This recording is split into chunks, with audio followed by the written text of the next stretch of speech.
Okay, I guess we can dive into it. Yata!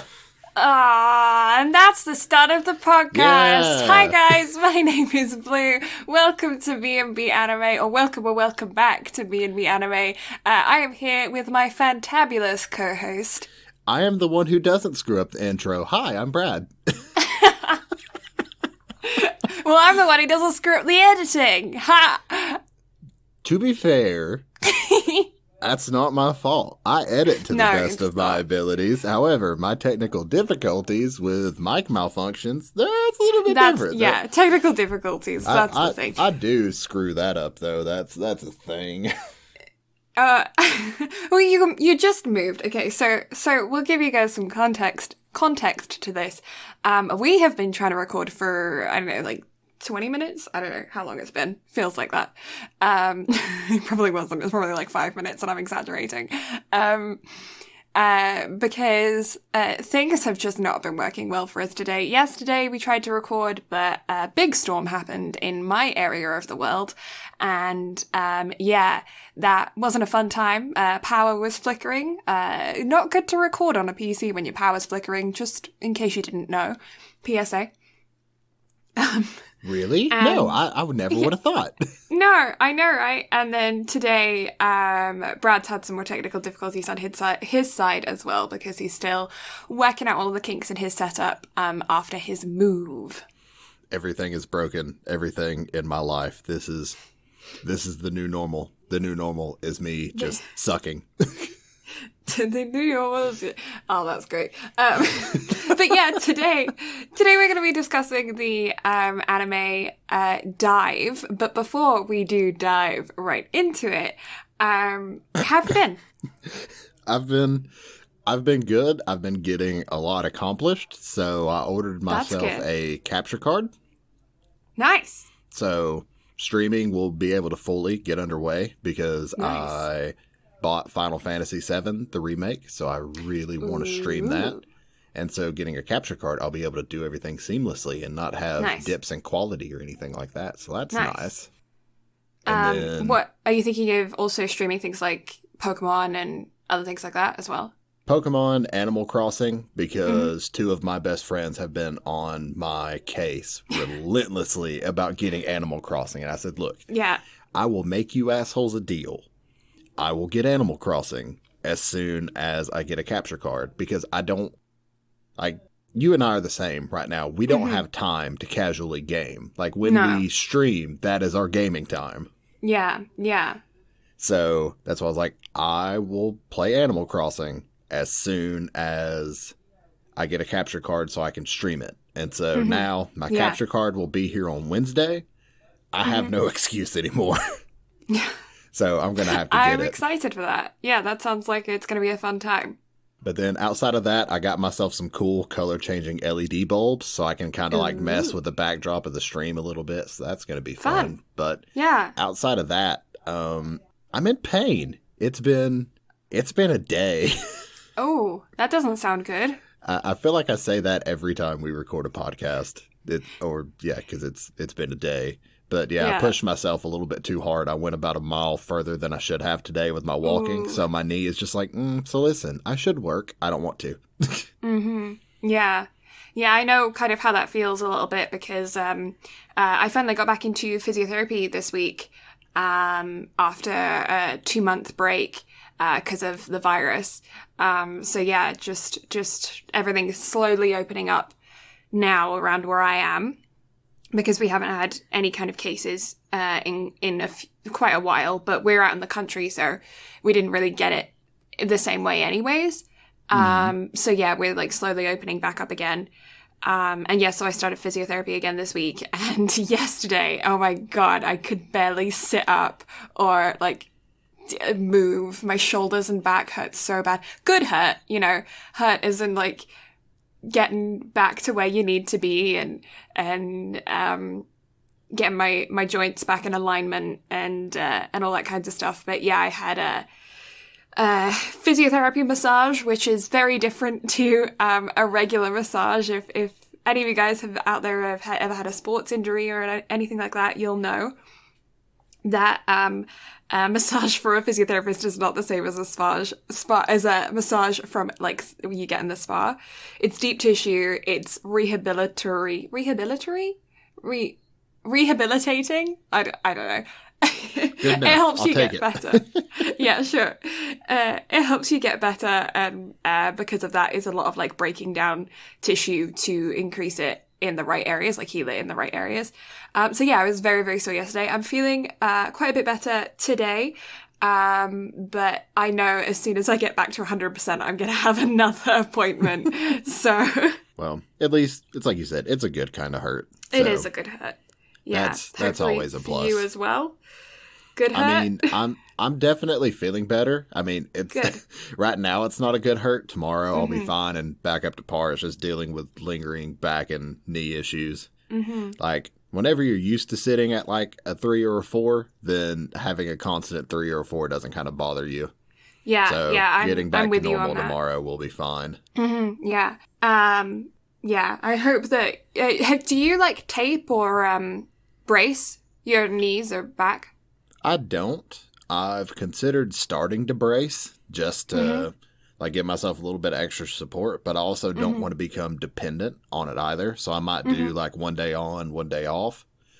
So I've definitely been considering that. But as of right now, like I'm just enjoying going out and walking. Like this is probably the most I've ever been outside.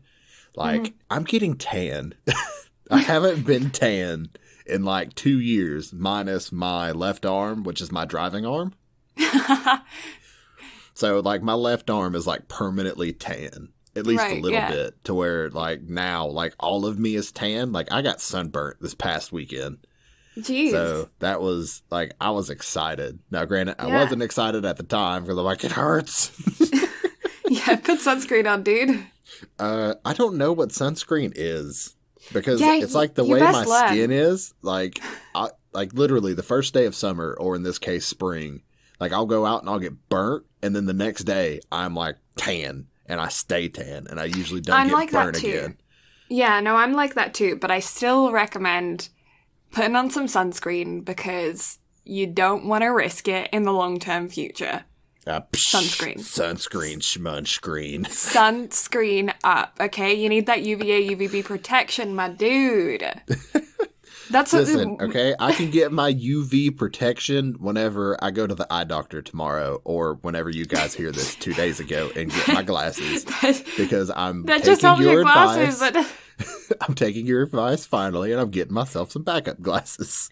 Good, okay. Get yourself some backup glasses, and while you're there, pop into a drugstore and pick up some sunscreen. Nah, fam, it'll be fine. Yeah, okay, fine, okay, great. Yeah, when you need a skin transfer when you're older because you got cancer all over your body, don't come at me, okay? Sunscreen.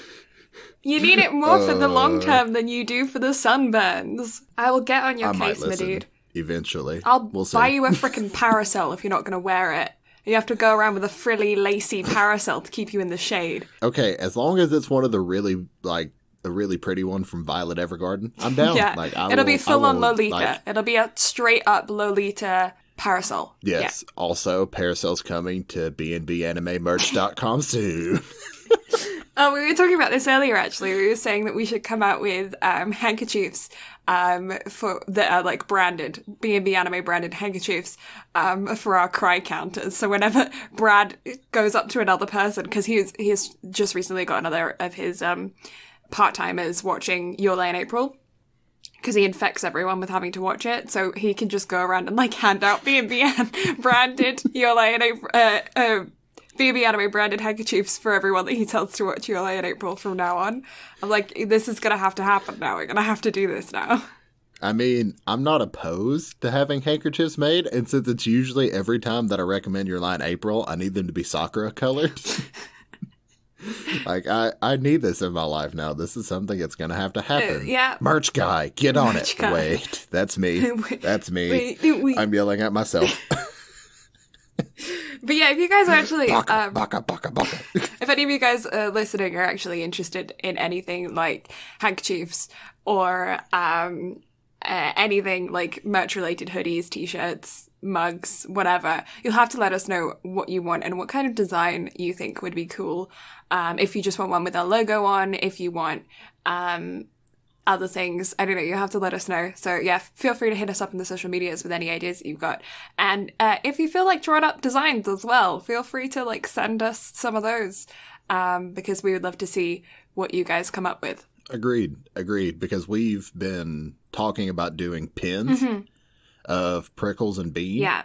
So it's been something that we've been discussing, but we definitely don't have the time nor the resources right now to try to get them developed at the moment. Yeah. So we are definitely taking any sort of designs or ideas or anything that you all would be interested in. Yeah. Because, you know, the merch or anything like that is definitely for y'all. Now, granted, I will buy every bit of it, because especially the handkerchiefs, because, you know, I need them.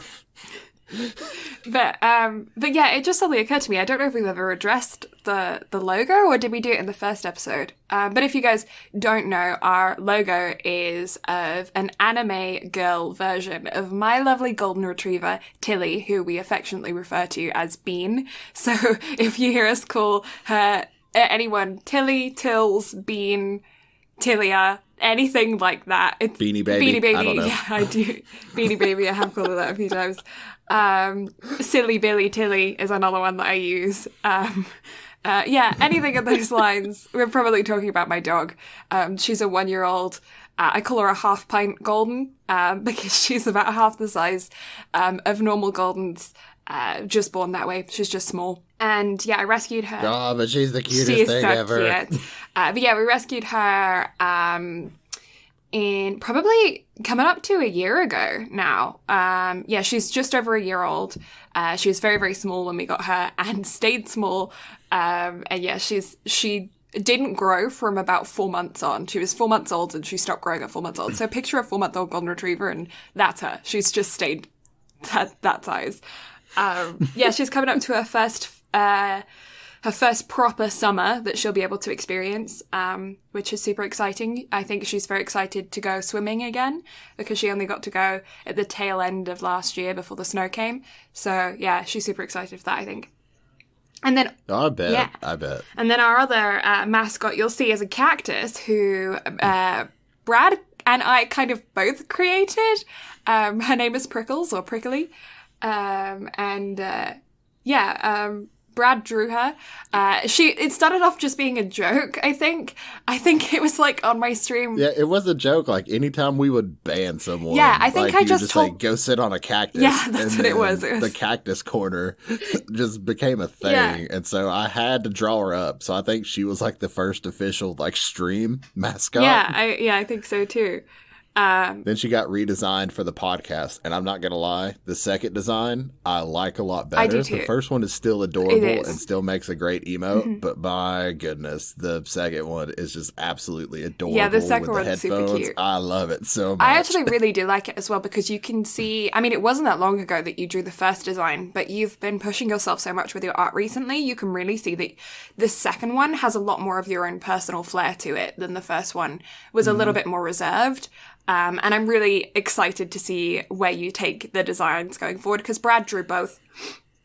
He drew Tilly in her dog form, he drew Tilly in the anime girl form, and he also drew Prickles as well. So our logo was drawn by him, but the setup of the logo and the way that it's laid out was actually done by a good friend of ours, the Darling Wordsmith, who is a writer and also makes novel covers. Like, she does the designs for people's covers for their books.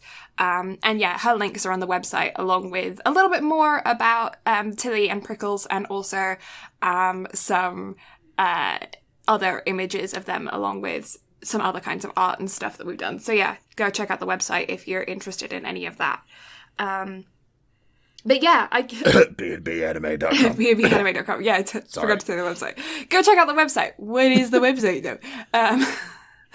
But yeah, anyway, I guess I'll hand it over to you there, Brad, to find out what's been happening in the world of anime right now.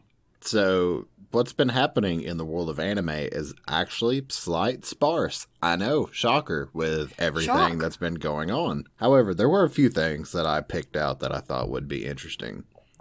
So back about, let's see here, I'd say it was probably 4 or 5 months ago. My perception of time could be royally fucked. I'm not sure. But Okay. it was one of the last times that I came to Cleveland before I moved in and went to the theaters to see, what was it that I went to see? We went to see something. I like to drag my friends to the theaters to watch anime films. That's just what I do. That's my thing. Even if I have to buy the tickets and forcefully drag them there, it's going to happen. Anyway, so I saw a preview of a really interesting looking film called Ride Your Wave, and that film is going to be released digitally and on home video on August 4th. It was done by Shout Factory and G Kids. So I'm excited. It looks great. The story behind it was absolutely phenomenal. I'll have to send you the trailer after this so you can take a look at it, because once it actually drops on video, I'd like to cover it. Like, it looks phenomenal, and the animation style is beautiful. Yeah, that sounds great. And then for the second week in a row, Lisa's Demon Slayer song, Gurenge? We discussed this last week. Either way, second week in a row has sat at number 1 on the weekly charts. Ooh. So it deserves it, though. It's excellent. Yeah. It's awesome. I love it. Yeah, completely. Completely. And then for the next piece of news, Funimation has announced that it's going to hold Funimation Con virtually this year from July 3rd through the 4th. Interesting. I didn't think that they were going to hold the convention at all, but I'm curious as to what they're going to do for that. Do you have any details? So it says the company describes the event as a 2-day stream of cosplay meetups, industry panels, Q&A sessions, and more, with industry guests, including voice actors and a variety of other anime-related programming. Right, okay. Okay, that makes me curious about the cosplay meetups. Like, how are they going to do that? Just, like, have people cosplay in their houses? Like, the top cosplayers that they would have asked to come to the event or given them passes or whatever, have them cosplay in their houses and live stream it kind of thing to the site? Like, maybe like a Zoom type setup, because I know Zoom is really popular with like live stream get-togethers and whatnot right now. So it definitely seems like it would be a possibility. To just have like a virtual party of just people that can hop in. That makes me wonder about pricing though, because I assume that people would have pre-ordered a lot of tickets to the event. Like, I know for my local anime convention, you can pre-order tickets as soon as the last convention was over. So like a year in advance, you can get tickets for the entire day, because they hold it in a place, like either in conjunction with a hotel, or before, when it was just a small convention, they used to hold in a university, and then they used to have some dorms available for people that had bought like the VIP tickets, I guess you could call them. And then included in that ticket price would also be a place to stay in the university on site over the 3-day convention. So with Funimation, I'd assume that there's some kind of a higher price ticket with that as well. But because you're not getting all of those extras, and everyone that has pre-ordered their tickets, even just like the regular package, just pre-ordering it makes me wonder if those people are going to get refunded, if they're going to get refunded part of the money, if their tickets are going to like carry on over to next year's convention. Because I'm assuming that Funimation isn't going to want to lose the money. Like, because right now they're not really releasing any kind of anime because everything's been postponed. And then with the convention as well, they're not going to want to lose any money, so I doubt they're going to want to do a full refund. So it makes me curious as to how they're doing that, if they're just like holding it over, or if they're like supplementing it with, we will send you a package, or you'll get a private meeting with someone. Because like people are going to have pre-ordered like signing tickets and stuff to like their favorite voice actors and stuff as well. I don't know, it just makes me very curious how they're doing that. Agreed. But I know most conventions have just straight up been just refunding the money. Yeah. So I would assume that's just what happened there, and then the virtual convention will be probably available for everyone. Right. Because I think that would be their best opportunity to try to make up some, or like just use it as like ad opportunity. Yeah, sponsorships and to be able to stuff, recoup a lot of the money. Yeah. So I think that would probably be in their best interest, because, of course, you know, with ads, sponsorships, everything else, the more traffic, the better. Yeah. Well, it does make me curious then about 2021, if then next year's convention, they still hold the in-person convention, but then have more of an understanding of how to live stream it and are more comfortable with it, and more parts of it might then be live streamed for then sponsorship deals and things like that online as well, and make it more of a online thing with an in-person event as well, because they would already have had the experience of this year. Mm-hmm. And I mean, that would probably be it would be a really good opportunity for them to kind of branch out and also get more people involved. Because I know with a lot of stuff like that, like once the stuff's sold out, there's a lot of people that are disappointed. Yeah. Yeah. So to give them an opportunity to sit in on the panels, or even if you did it as like a paid thing, like if people just wanted to listen in on a live stream of the panels and whatnot, they could pay an amount. Yeah. Well, it makes sense because I mean, so it's a thought. Yeah, but with in-person conventions, obviously, only people within a certain radius of that convention are going to be the majority of people that go. You're not going to get that many international people going to a convention. You know, like, okay, Comic-Con. Like, you're not going to get, like San Diego Comic-Con, you're not going to get that many people outside of America going to that convention compared to the amount of people that are just coming locally, you know? So, to me, focusing on online broadcasting this year to really get that under your belt, and then next year continuing to do them in conjunction with each other makes sense, because it increases the amount of traffic to your convention. People that are like, oh, well, I kind of want to go, but I don't really know what it's going to be like. Well, they're going to watch one year and then it might incentivize them to go in person next year, you know? Mm-hmm.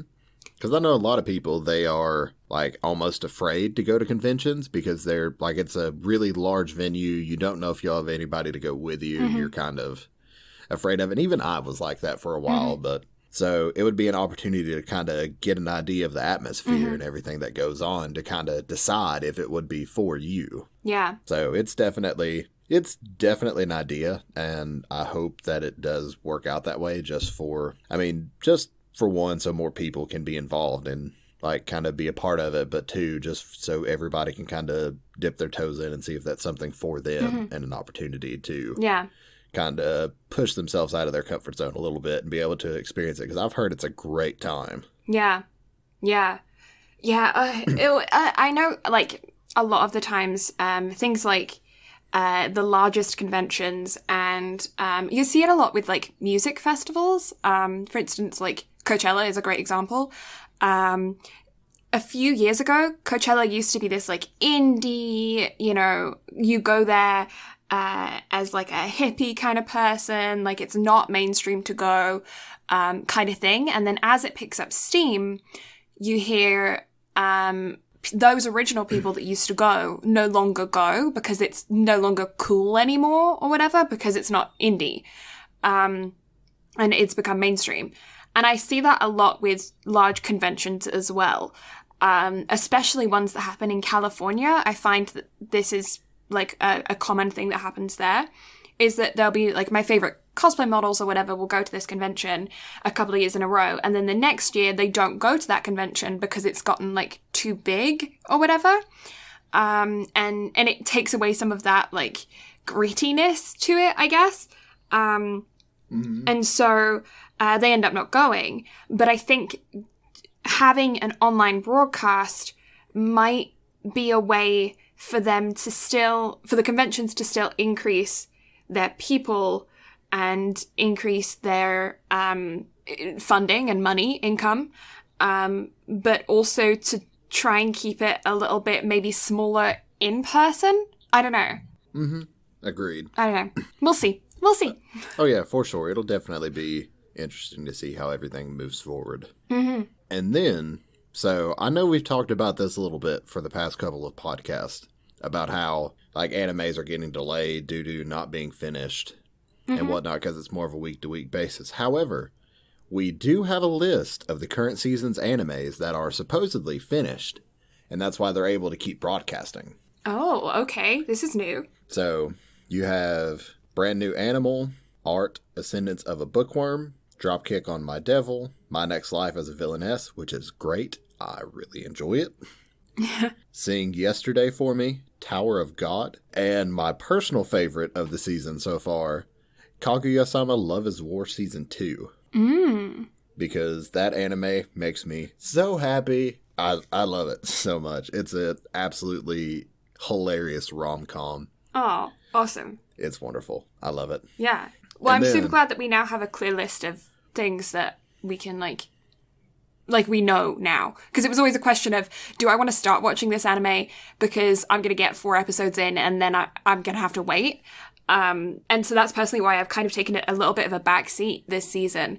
Because I'm like, well, I don't want to, such a binger that when I start watching an anime, I have to finish it. I'm not good with cliffhangers. And yeah, so it's nice that we know now, which ones, are watchable. And it's going to be interesting to see if they get more views on the first episode now that this list has been officially released. I'd be intrigued to see if those animes do get like a spike of people beginning to watch them now because they know for sure that it's going to finish. For sure. Now, the biggest thing about this list, though, is that it's not 100% confirmed. They just had certain people in certain departments saying that they're finished up with their work. Very Right. specifically, Tower of God and Kaguya-sama, because it's been animators on Tower of God that said they're finished. Mm-hmm. And then the animation producer reported on Kaguya-sama that their work was finished. Okay. So it's a situation of all of it may not be 100% done, but they're really close to having it wrapped. Awesome. Okay. So Yeah. Well, at it's least then definitely if a they thought. don't... Well, at least then if they don't get it maybe out on as regular of a schedule as they were originally planning, they'll still be able to get it out sooner than things that have completely been cancelled after like 1 or 2 episodes. And especially if it's the animation part that's basically done, then I think as far as the show goes, which I'm not 100% certain because I don't know everything that goes into the making of one of these, but if the animation is done, then that's basically the hardest part of it, if I'm not mistaken, because then you just have editing with the sound effects and everything else. The voice acting and everything like that, yeah. But the voice acting, yeah, all of the editing and voice acting and stuff, so long as people have home studios. Oh my god, my stomach just growled so loud. I'm sorry if you heard that. Editing, Brad, leave that in. No, that actually surprised me. Oh my god. I was not expecting that stomach. Okay, geez, I know I'm wearing high-waisted jeans today that are like kind of pressing on my stomach a little bit, but that was intense. Boy. What I was saying. Oh yeah, at-home studios. Yeah, if people have at-home studios, then most of the editing stuff and voice acting stuff should be able to be finished remotely rather than having to go into an office building. But the amount of people that are actually going to have at-home studios, especially in Japan, is going to be interesting because, like, for you and I, it makes sense for us to have at-home studios. For instance, we both have at-home studios for voice acting, podcast recording, editing, streaming, all of that kinds of stuff because, like, we run it ourselves and, like, I don't know about you, but it's quite a drive for me to get to my local sound studio to be able to record something for a voice acting thing. But in Japan, it's different than that. Like, the people don't tend to keep these kinds of things at home. So, yeah, it would be interesting to see, it would be interesting to know how many people in Japan have at-home studios that they work on all their stuff from just at home and they don't go to an office or anything. Agreed. Yeah. So it'll be... And also, if they do have at-home studios, how the, like, vocal quality is going to be affected, if at all. Yeah. Because I know even what we do is different than what would happen if we had, like, one of those... Like, even one of those $20,000 or $30,000, like, in-home studio booths. Yeah. That 100%, like, block out all noise. Yeah. So it would be interesting just to see, like, how much different the whole situation and setup would be and how it will affect, if it even does, because it may not. Yeah. Yeah. Yeah. So, yeah. it's a thought. It's interesting to think about, for sure. I'd be interested to know the ratio of people that have, I'd be interested to know the ratio of voice actors that have at-home studios in North America compared to around the rest of the world. Because I feel like in North America, it is a lot more common to have these kinds of things at home. Because you have a lot more space generally in houses. Houses are just made bigger. In general, you have, it's more common to spend a lot of money on electronics, I think, out here than at least it was in the UK for me. Like growing up, it wasn't super common. I mean, that might have just changed because of the times, so maybe it's different now, but I feel like things are kind of different globally on that, and I would be interested to just see the stats on that. Because I know there's a few, like, American voice actors that I follow on Instagram, and they have in-home booths. Mm-hmm. So, like you said, I'm curious to see what the ratio is and how many people do. Yeah. But then, outside of that, I have one piece of video game news because it's very near and dear to my heart. So, yeah, Demo is getting a sequel. Oh, okay. That makes me so happy. Nice. Like, I cannot express how happy that makes me because Demo is my favorite rhythm game of all time. And the reason I bring it up on the podcast is because all of the artwork in it is hand animated. Oh, nice. And every song, every piece that's in it is drawn differently. Mm-hmm. And it's so pretty. It's beautifully done. And I just adore it so much. It's awesome. So good. Yeah. So, yeah, I figured that deserved being brought up on the podcast. And then that wraps it up for news. That wraps it up as far for as news. I'm concerned. Nice. It does. Well, before we jump right into the anime, I have one very important question to ask you that I think I asked you last week but can't remember the answer to. Have you ever watched a sports anime before? I have not. No. Well, I've never watched one all the way through. Right. I've seen the one that's on badminton, and I've started Haikyuu, but I'm only like 4 or 5 episodes into Haikyuu. Right. Okay. So this is my first time watching one all the way from through. Start to finish. Okay. So, one thing that I will say is that I kind of classify sports animes into 2 different categories. You have the supernatural sports animes. Fantastic examples of that are things like iShield 21, where you have an American footballer who has basically Super Saiyan abilities on the field, and it's great fun, but they're unattainable human achievements that happen. Or like in Prince of Tennis, where a lot of the things are possible that they can do, but it's just not practical in a tennis game. But in the anime, it is used as like this is my secret weapon kind of thing, but you would never see that in an actual tennis game because it's not practical or reasonable to use that. But then you also have what I consider my slice of sports animes, which is what Dive is. It's like a slice of life, but a sport anime. It's very realistic, very like ordinary and normal and just following people's lives. And that's what Dive is. And so it was very interesting for me to see your messages that you sent to me about this anime, because of that difference in the 2 different types of sports animes. And which I was purposefully vague and also like very misleading with it because I purposefully made you like want to think that I hated it. Oh. But I didn't hate it. No? Okay, but good. I didn't we'll discuss it more whenever it comes time to like give it a rating and whatnot. I didn't love it either. Okay. Right. And I realize that I chose the sport. So part of that is on me. But the show, in my opinion, like didn't live up to my expectations. And a lot of that is due to how it ended. So we'll get to that here shortly. But the ending felt like a cop-out to me. Yeah. Yeah. I kind of get where you're coming from on there. Yeah, so first of all, I guess I'll give a quick description. Oh, no, wait, background. We got to do background. Yeah, background on the show. So the show was originally a novel series written by Ito Mori.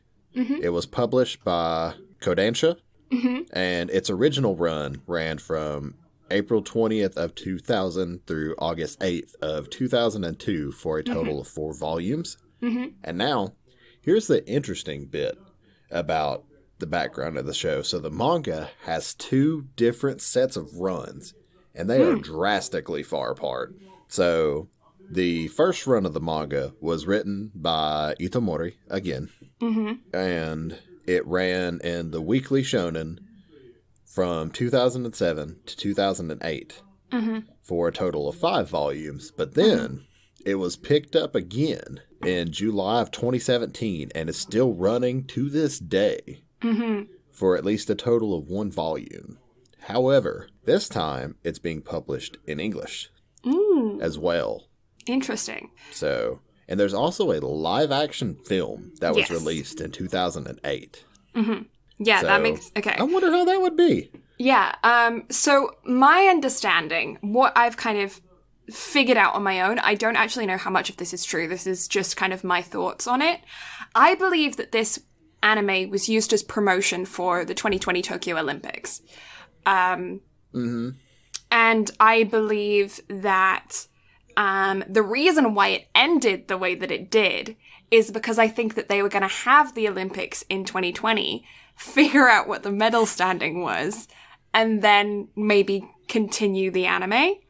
But I don't think that they wanted to like kind of wrap it up and change things until the Olympics has already happened. But now, because of what's happened and the fact that Tokyo 2020 is not going to happen, and it may not even happen in 2021, and if it doesn't happen in 2021, it's not happening in Tokyo.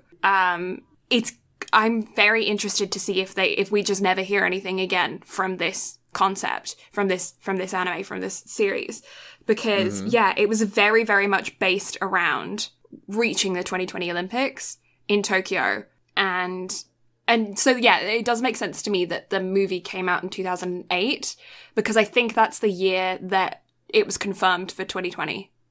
No, maybe not. Maybe it was the following Olympics that was confirmed. I think it was 2012, because I think the 2016 Olympics were in, was it Beijing? Yes. Because I know that that's where the anime was set for the Beijing Olympics. No. Was it? It was for Tokyo. I thought it was set for Beijing, or at least that's what I got out of it. Because the training camp was in Beijing. I don't know. Maybe I just... So that's what I got out of it. I got that it was in Tokyo. I don't know. Maybe I'm all wrong. Maybe I'm all wrong.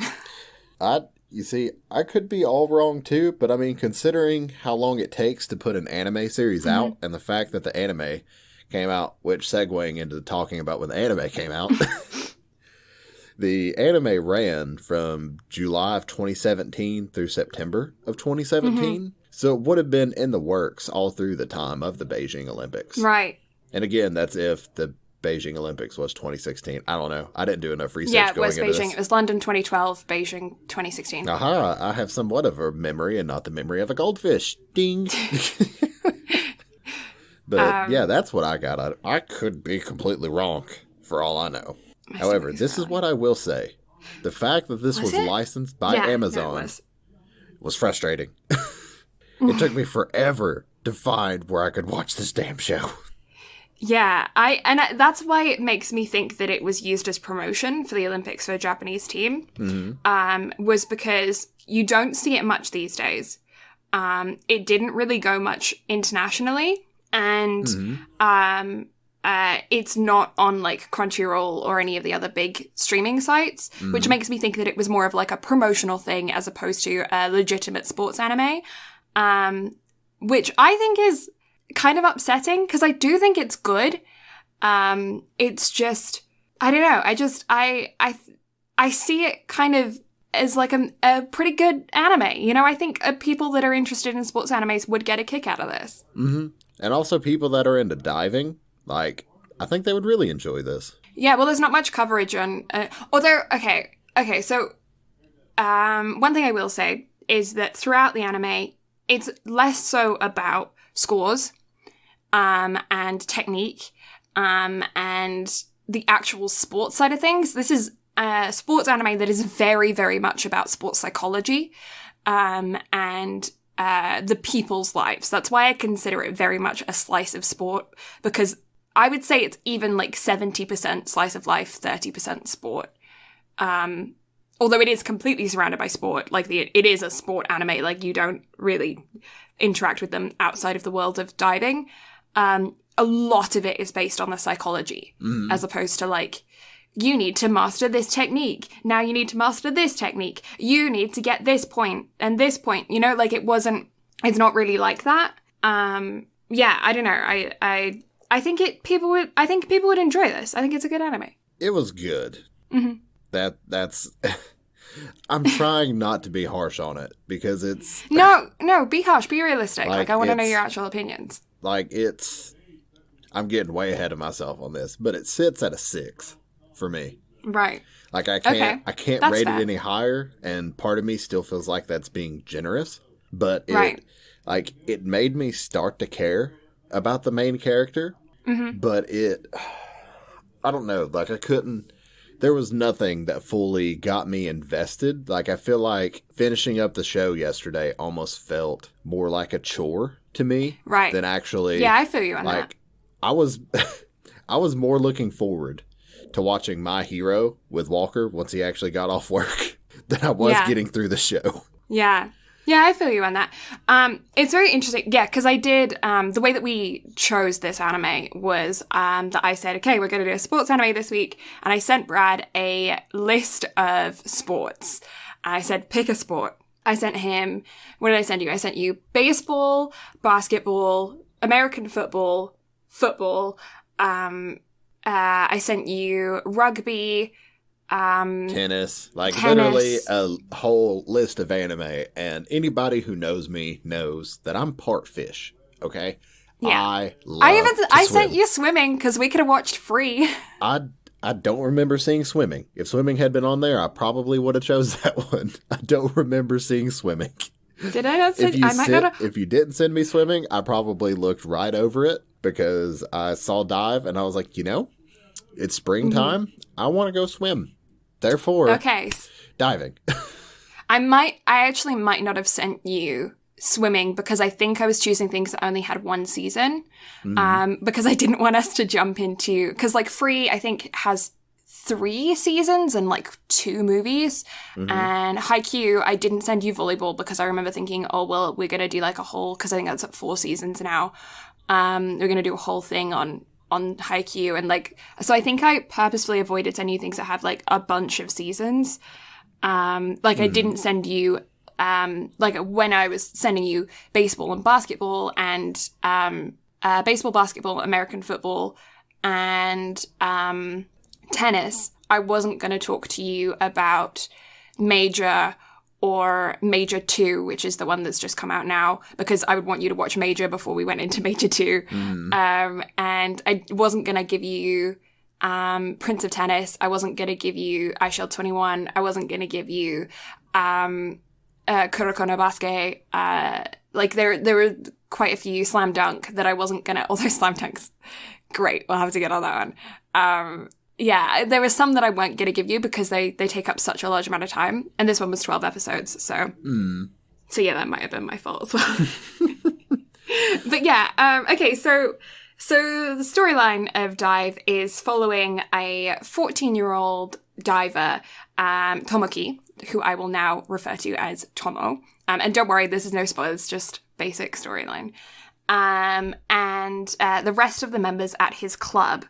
the club is going to be shut down if they don't get an athlete into the Olympics this coming Olympics, which is in 2 years, 18 months at the beginning of the anime. So they've got 18 months to get an athlete into the Olympics, qualified, or else their club is going to be shut down. And Yuichi is like their lead diver in the club, and he is the son of the head coach at the club. And his dad was also an Olympian, or was an Olympian, and his son is aiming to become an Olympian like his dad. And he was basically raised in the water. And it's just following Tomo, Yuichi, and a couple of other characters through their life as they go through the trials and tribulations of being teenagers who are sacrificing all of their social life, sacrificing... their education, and their relationship with their families, everything so that they can be an Olympic athlete. It's about their struggles. It's about, this, I think there's 2 meets in it. Like normally it's based more around the sport. Like if you watch things like Haikyuu, a lot of it is based around the sport. A lot of it is based around the competition, less so about their backstories. especially in the later seasons of Haikyuu. But this is mainly about their backstories, mainly about their relationships, very little about the actual competitions. You'll notice that the competitions are only very, very short parts of the episodes. So yeah, if you're watching something to watch the competitions, this is not the anime for you. But if you like sports psychology, I would recommend giving this a watch because it does deal with young athletes and legitimate troubles that they experience through being such a high quality athlete in such a small sport. Mm-hmm. So yeah, I think that's probably where I'm going to put up the spoiler warning, and I guess we will jump right into discussing Dive, because I'm very intrigued to know about your opinion, Brad, to know about, what you thought should have been different about the anime, and why you give it a 6 out of 10 rating. So yeah, if you guys don't want to know about any more about the anime, you want to go watch it for yourself, I recommend pausing here, going and watching it, and then coming right back and listening to us discuss it and break it down a little bit further. So yeah, spoiler warning is officially up. Okay, so time to go ham. Okay, I want to hear this. Okay, first of all, the brother. Arsehole. I hate He's him. such an asshole. I'm with you. Like, literally, I have seen Bread develop more character than this person.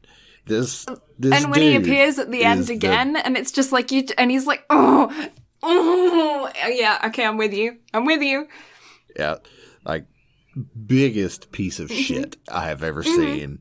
Like, garbage, terrible. I hate him. Yeah. The girlfriend or ex-girlfriend. Yeah. Me.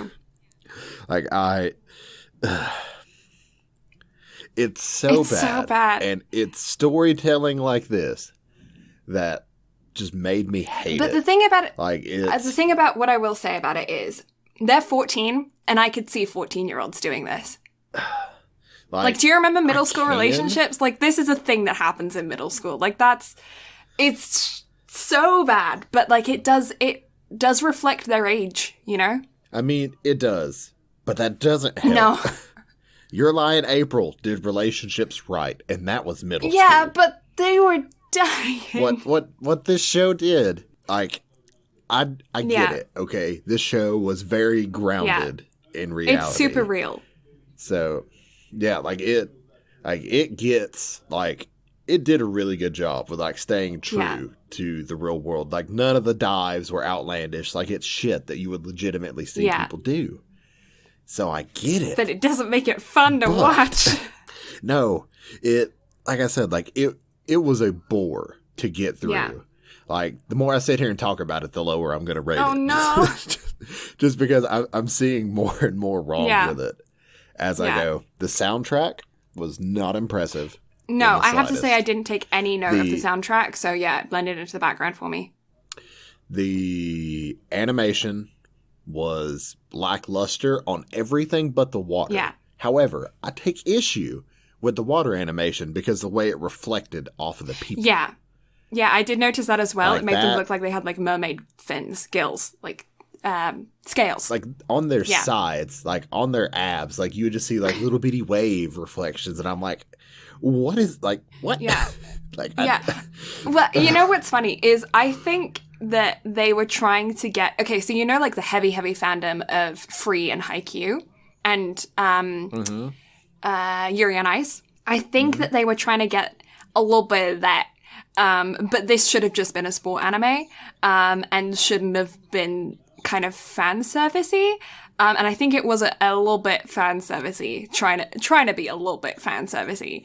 And I think they should have focused on the sports psychology. Yeah, like if they really tried with the storytelling, like I will give them that. They gave it, I mean, I don't want to say they gave it their all, because this director, since we didn't talk about it, this director has worked on some really good stuff. Like, where'd my list go? Since we didn't talk about it, I'd already closed up my phone. Sorry about that. I distracted. So, you good. So, Science Fell in Love, so I tried to prove it. It's a great rom-com. I enjoyed it. My roommate is a cat. I adored that anime. It's adorable. It's about a kitty cat. Like, you can't go wrong. And then The Pet Girl of Sakura-so. It used to be on Hulu. I don't know where it is now, but it was really good. Like, the stuff that this dude worked on, Psycho-Pass. Oh, wow, okay. So he's done stuff for some, like, really good anime. And yet, seeing this, I was just like, I don't get the direction that they went with it. Because, like I said, like, the story, like, you can tell they tried. Like, it was very grounded in realism. Yeah. But they never fleshed anything out enough. Yeah.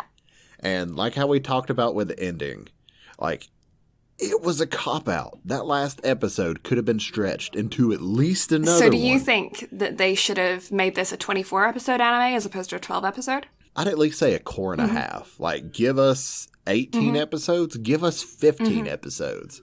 Like, there was so much stuff that they left out and, quote-unquote, left up to the imagination that it, like, I don't know, it... And here's the thing, I wanted to like it. Like, this is the first sports anime that I sat down and tried to. I'm so upset this is the first one that you watched and you don't like it. Like, and here's the thing, it doesn't leave a bad taste in my mouth because I really enjoyed what I watched of the badminton anime. Yeah. I really enjoyed what I watched of Haikyuu. This just did not live up to expectations, and I feel like a part of that's my fault. Like, I had built it up in my head of it was going to be something that it wasn't, but the story was just, it was poorly paced. I don't know, like, I don't want to sit here and rag it the whole time, especially after saying I give it a 6, but now I look at it and I want to give it like a 2. Aww. Nah, it's not a 2, but it definitely goes down to a 5 the longer I sit here and rant and rave, because I can rant more than I can say good things about it. It gets a 5. What I'm going to say is, I'm a sucker for a happy ending. Yes, the ending is a cop-out, but it made me happy. So, I remember when I first watched this, because I've watched this through twice. I watched it through once on my own time and then once for this review. So that's how I need to recommend it to Brad as one of the lists. And when I first watched it through, I rated it very, very highly. I went back on because I have a Anime Planet, I think it is, account, where I record everything that I watch, and after I watch them the first time, I rate them. And because I rated it right after I finished watching it, I rated it really high. Because the ending just makes you feel good. At least it made me feel good. And it did this time as well. But I agree. Mid-watching it, I stopped and I had to take a break. And if I have to take a break from an anime, not such a good sign. So yeah, looking at it objectively, I wouldn't score it incredibly high. Watching it through a second time, I wouldn't score it as high. But I have to give it credit for the fact that when I watched it the first time through and I got to that ending, I was happy about it. So, yeah, I'm going to give it credit there. But, and I do think that it's realistic. That's one thing I really want to stress on this, is that this anime is incredibly realistic to how people act in certain situations and how teenagers react. And, like, these aren't, from my experience of sports animes, a lot of the time, the characters act a lot older than they are, just in anime in general, but in sports animes as well. And this show is a rare one where you see a 14-year-old acting like a 14-year-old, his younger brother acting like an asshole as a 14-year-old. You see a 17-year-old acting like a 17-year-old.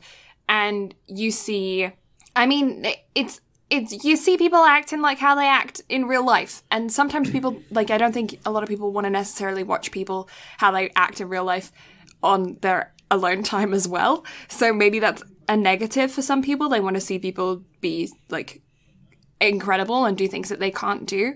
But this isn't that kind of anime. It's just people that just are people. It's a real slice of life. Anyway, so, like, I have watched anime that's based off of real life. Orange is one of, well, for the most part, it's based off real life. There's, like, one supernatural element to it. But outside of that, like, the story is very grounded in real life.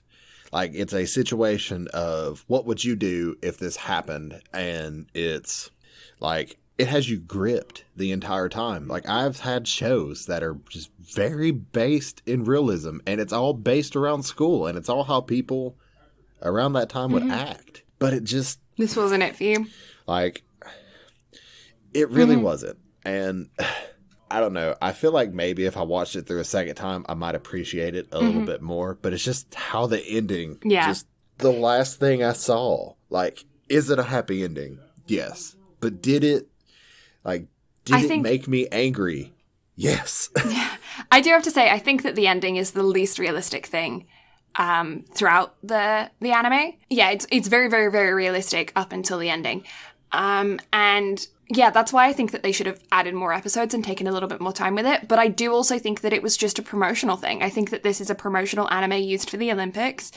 And because of that, it didn't need to be much more than it was. It didn't need to be the best anime of the season. It just needed to get people's eyes excited for the future, you know? And looking at a sport that maybe doesn't have as much funding or recognition as a lot of other sports. And I think that they fully accomplished that. And if that's what it was, then kudos to it. It did its job. Yeah. But, like, as someone who, like, doesn't necessarily, like, look forward to the Olympics, I was looking forward to it this year because I was actually going to pay attention a bit more. Yeah. And look into it. But as, like, I more or less just watch it just to see the competition. Like, I don't care who wins or loses. Like, I don't have that sense of national pride of, yeah, go America and all that other stuff. No. Like, it's just like, I want to see athletes at their best compete. Yeah. Like, that's literally it. So, like, as someone who doesn't necessarily care about the Olympics in general, like, that didn't, like, strike me, I guess. But yeah. I don't know. I feel like I'm shit talking more than I need to be. It's not a bad anime. It's good. Like, it's good. Yeah, I think the thing about it is that I am such a huge sports person and I'm such a huge Olympics person. I love the Olympics. It was the reason why I was going to Japan this year. It's the reason why I'm hoping to be able to get out next year as well. Yeah, I want to go see the Olympics so bad. I want to go see the World Cup. I want to go to events where athletes are amazing and at the best of their abilities. And I've watched diving since I was very, very small.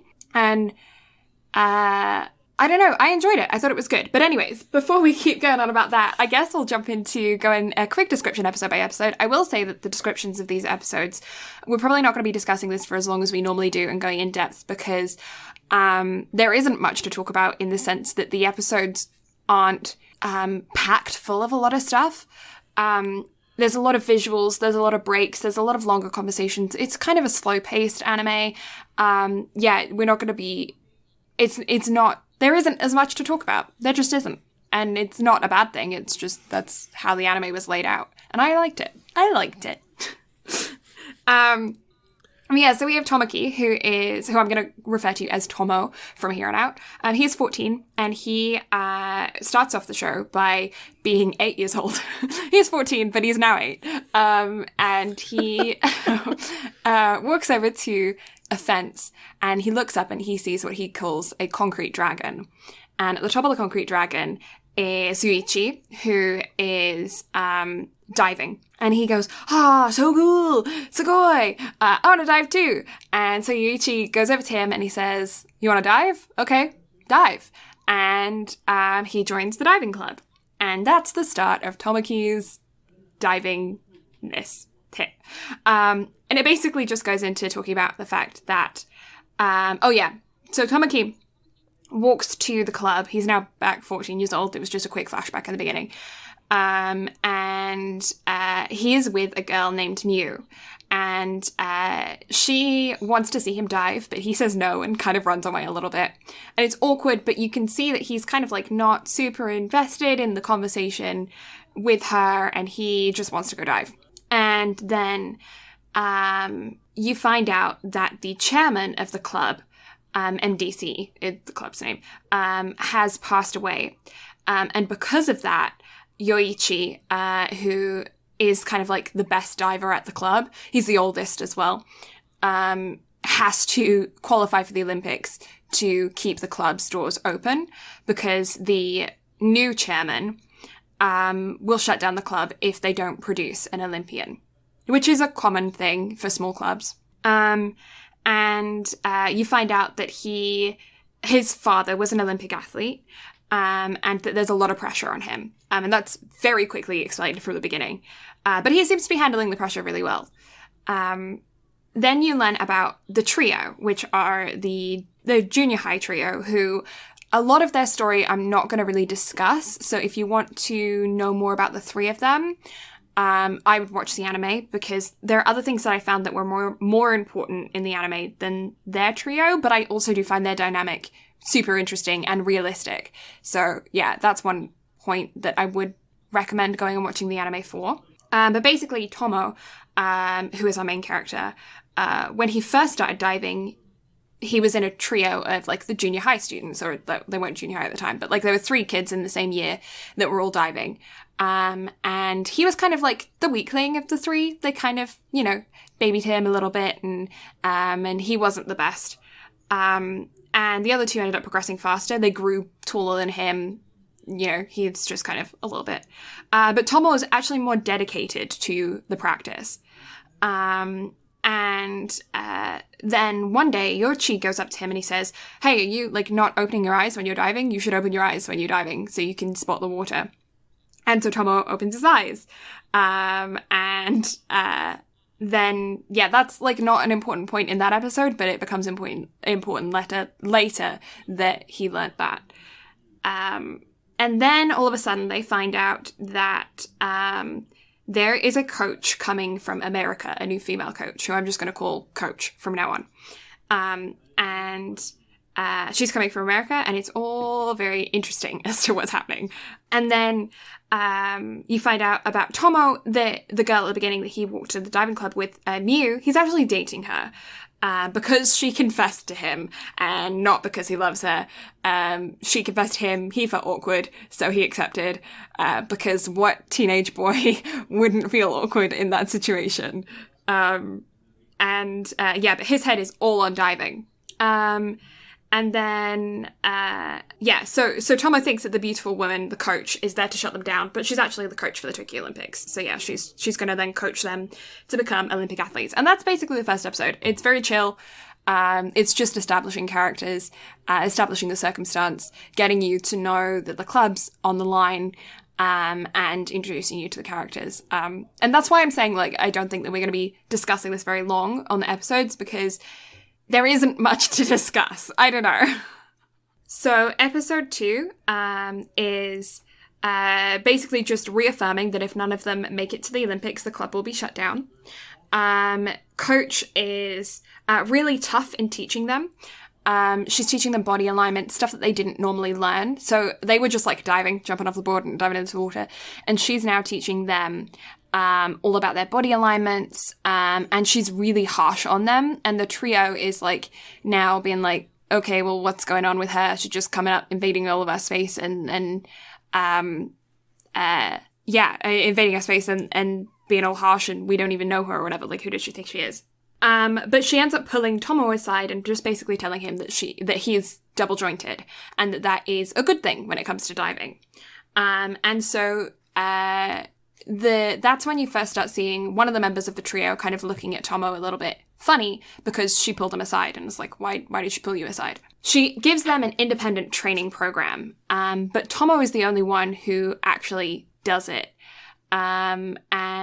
This is when you first start seeing the sports psychology kind of thing start taking effect for children in competitive sport, because Tomo's working really, really hard on this independent training program, and people stop inviting him places. Like, throughout the beginning of the first couple episodes, you see him with friends. They're inviting him. Oh, do you want to come to our house tonight? Oh, you have practice again? Oh, that sucks. Do you want to come to our place? Oh, you have practice? That sucks. Do you want to go to Convini? And no? Okay, cool. And then you see very quickly that when the training program is taking up all of his extra time, they just stop inviting him places.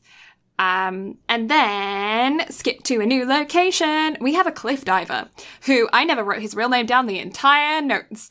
I just call him Cliff. Because he's a cliff diver. So, Cliff. And he only dives in the ocean. He's just a cliff diver, only dives in the ocean. That's all you kind of get to see of him in that episode. It's mainly focusing around Tomo, who is, he's the only one who's doing the training out of the trio.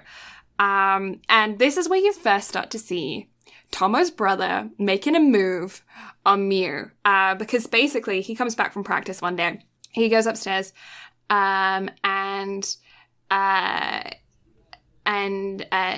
his brother says something snarky to him. And so Tomo just goes, about Miu. And Tomo just goes, well, why don't you ask her out if you think that you're so much better than me? And his brother kind of mumbles under his breath, I already did. And Tomo doesn't hear it. But that was like the first little hint that brother is not good character. We don't like him. So they're not twins. They are in the same year of school. But they're not twins. They're just very, very close in age. So then Cliff Diver, is then introduced to the club. And he does his wild dive. So basically, the story around him is that he lived out in the country and used to jump off of this cliff into the ocean. He's only ever done ocean dives. So he doesn't have like any kind of nice form to his dives. He's got a huge splash when he enters the water, which in diving is not a good thing. You want no splash pretty much on your dive. He's got this huge splash. His jumps are wild and free because he's a wild and free person that jumps into the ocean. So that's how that works. So he gets introduced to the club. Episode 3, you start to see a healthy rivalry between our top dog Yoichi and Cliff. I'm just going to keep calling him Cliff. Tomo, he gets asked about what he's seeing because he's trying to go, like when he's rotating on a dive, he's trying to spot the 5-meter platform because like they're jumping off the 10-meter and he's trying to spot the 5-meter because he knows that if he can see the 5-meter and he hasn't rotated around enough, then he's not going to complete the dive and he needs to bail out. When he lets the new coach know about that, she gets all intrigued, and you find out why later.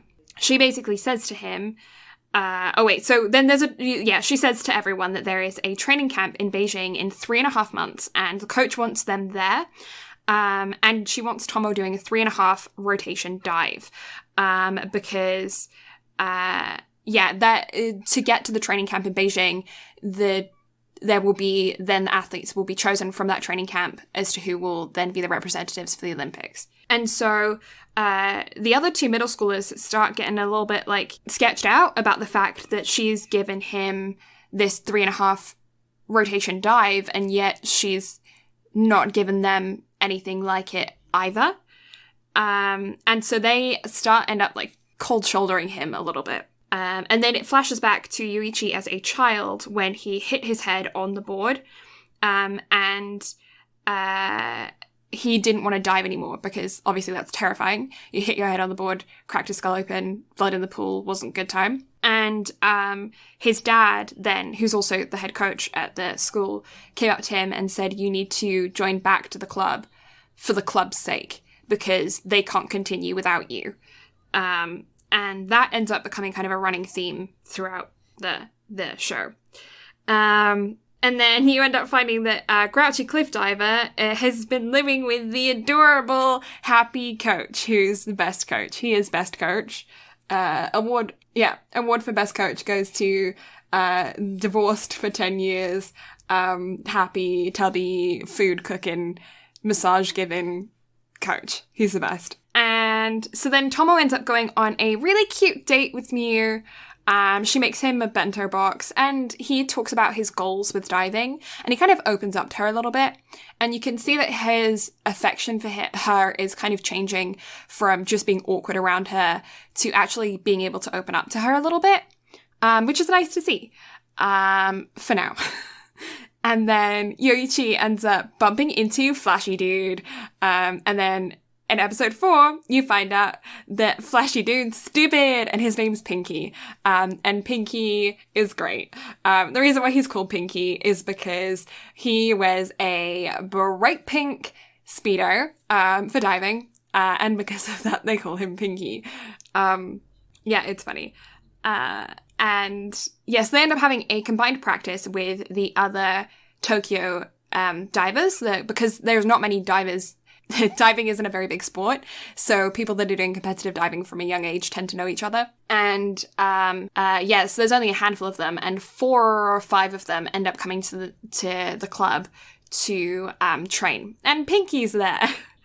And anyway, they end up training, and you learn all about the characters and their backstories, and you kind of see them reoccur throughout the rest of the anime. But I'm not really going to go into that very much because, yeah, it's just about them as people. I don't know, it's really hard to describe in a way that's not giving away everything, you know what I mean? Like, it's all just about them as people. And then Tomo ends up getting them to notice him because he nearly got round on his 3.5 rotation dive.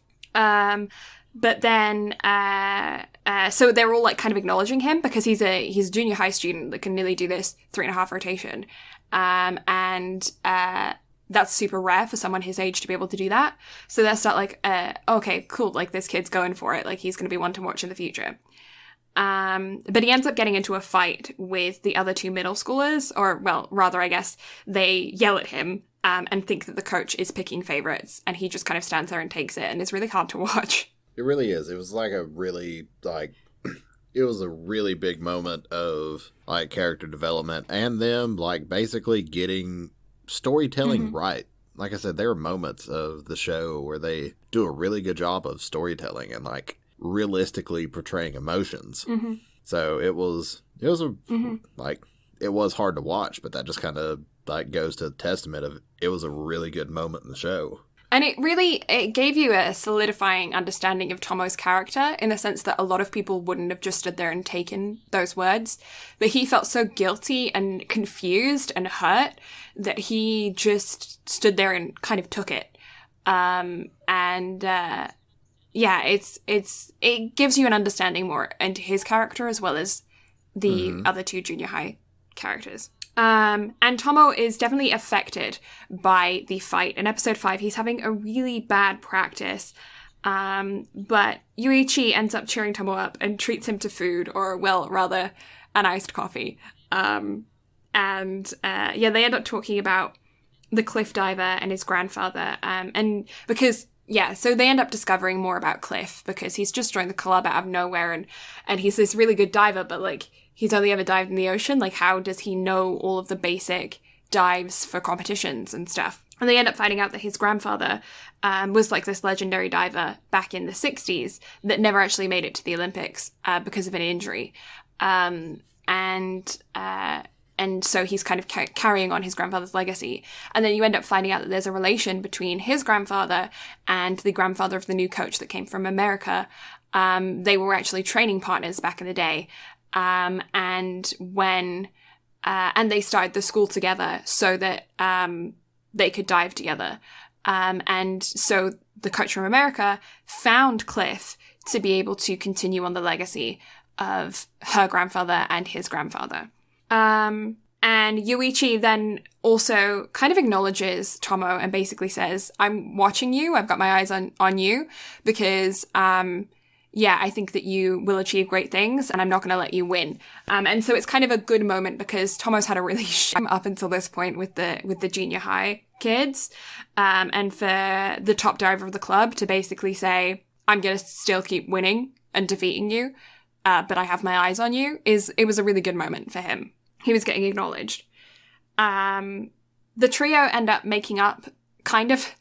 They end up explaining to him that they were sorry, that like they understood, they were just jealous and upset. And so they end up, coming to terms, and like 14-year-olds do, they made up very quickly and didn't really hold a grudge. Even though it was clearly affecting Tomo a lot, he just was very forgiving. And then Tomo ends up bumping into Cliff at the park, and they talk about why he dives. And yeah, they talk about why he dives. And he ends up saying the reason why he dives is because he wants to see a view that nobody else can see. And that's something that the coach had actually said to him in a previous episode. And he wants to find the view that no one can see. And then Cliff is then confronted with the fact that he doesn't know why he dives. He just always dove because his grandfather taught him to dive off a cliff. And yeah, now he's kind of confronted with that idea of like why. And then Tomo gets the 3.5 rotation. It's really hard to discuss this anime. Do you get what I mean? Like it's because it's really good in a lot of the way that it works, but it's so people orientated and such small stuff that it's really hard to break it down like this. Yeah, because it's just like really long sets of scenes and like nothing monumental happens except when it does. No.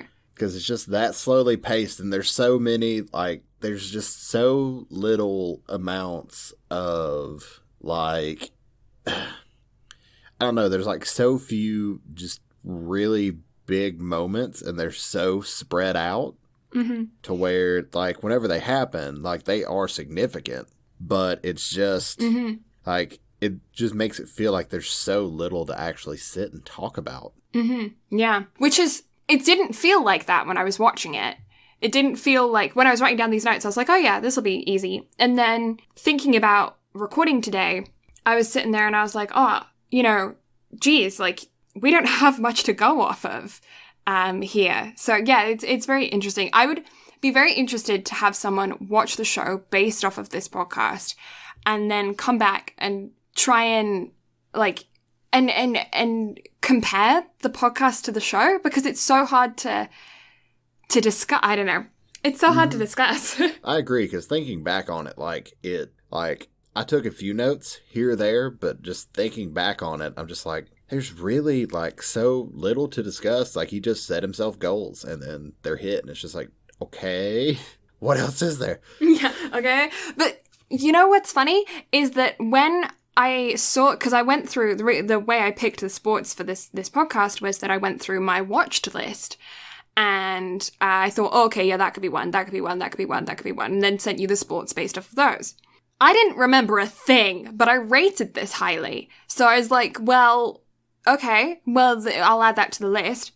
And now I get why I didn't remember a thing. It's so forgettable. It is. Like, the only things that I remember out of the show is, and I literally watched the vast majority of this yesterday. The only things I remember is asshole brother, cheating ex-girlfriend. Yeah. 3.5. Yeah. 4.5. Shitty ending.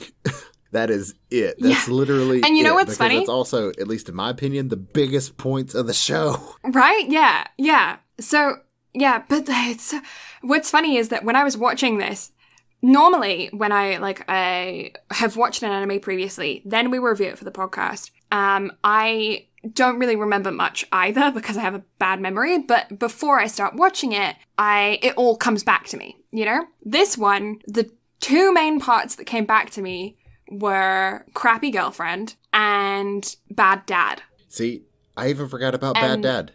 Oh, and him cracking his head open when he was a kid. Yeah, like Yoichi cracking his head open when he was a kid. Like, those are the things that I remembered. I don't remember either of those. Like, they didn't stand out to me. Yeah. And really, like, if anything, like, was she a crappy girlfriend? Yes. Was he an even worse boyfriend? Yes. Yeah, but the brother is the worst because he betrayed. But like, okay, this is the thing though. Maybe it's just because I was an athlete, so I get it. But she got into that relationship knowing he was an athlete. She got into that relationship knowing his schedule was fully booked. She got into that relationship knowing those things. And yet all of a sudden she expects him to drop out of diving so that he can be with her? Like, no, you're getting into a relationship with an athlete that is aiming for the Olympics. You have to be prepared that you're not going to have any time with them. Though, he never told her that he intended on going to the Olympics. He never told the brother that he intended. I don't think he told anybody, his did he? Family had no idea. He didn't. at least to our knowledge, he never discussed it whatsoever. Never told anyone. And he, even on the date, he should have just said. He knew what he was doing, but instead of discussing his plans, he just talked about himself and like very loosely talked about his goals. So and also, like, she tried. Like, she did everything that she could, at least from what we saw. Yeah. And yet he just, like...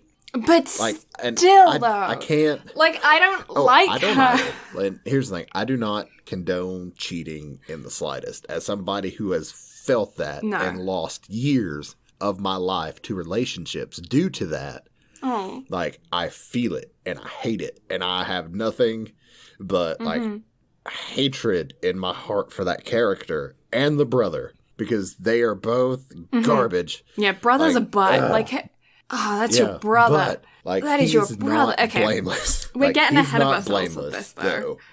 Like, he kind of was garbage, but also, like, he should have... He was. Like, he should have broken off with her instead of just letting it go on. Or he shouldn't have accepted to begin with, because he didn't like her. Should have broke it off with him before she did that. Like, that was... Like, big time. I hate it. And due to personal feelings, it makes me hate it even more because it's so stupid. Yeah. I'm done. Continue. Yeah, but I just don't think that he should have accepted her to begin with, because he didn't like her then. He started liking her after the picnic. But anyways. So Tomo ends up getting the 3.5 rotations. Yay! It's a big moment. It's a dive. Like, he goes home early because it's raining. He goes home early from practice, and he sees 2 sets of shoes in the doorway. Turns out that when he goes upstairs, he finds his little brother and his girlfriend in the bedroom together playing video games. And it's not innocent, as you probably gathered by our huge rant. Just a few moments ago. We very quickly got ahead of ourselves. We did. But episode 6 starts with asshole brother being an asshole. That's my notes. It's just says asshole brother. Asshole in capital letters. I'm just like... like, this show, like, built up such a high with him finally getting what he worked for, and then immediately just getting crushed. It's the same episode. He gets the 3.5. He's worked so hard with the 3.5 rotation. Like, I'm not kidding. Like, the vast majority of the past few episodes are just watching him fall into a pool trying to get this 3.5 rotation, you know? And he finally gets it. And he goes home and he's gonna tell, this is the thing that breaks my heart, is he is about to tell his brother more about his diving. You know, his brother has not been interested this whole time. His brother's been, like, bitchy and sassy to him this whole time. And he is about to open up to his brother. He's about to say, these are my plans. I'm going to go to the Olympics. Like, I'm aiming for the Olympics. Like, you can see him about to take down that wall of hiding away diving.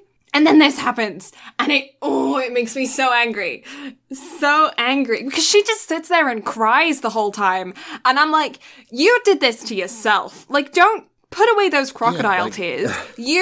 But this is where I'm like, but they're 14. They're 14, they're 14, they're 14, you know? And then it makes sense, because that so happened in middle school. Like, I saw that, like, 5 times throughout my middle school time. You know, like, it happens in middle school. But I'm also just like, screw you. Like, does it happen?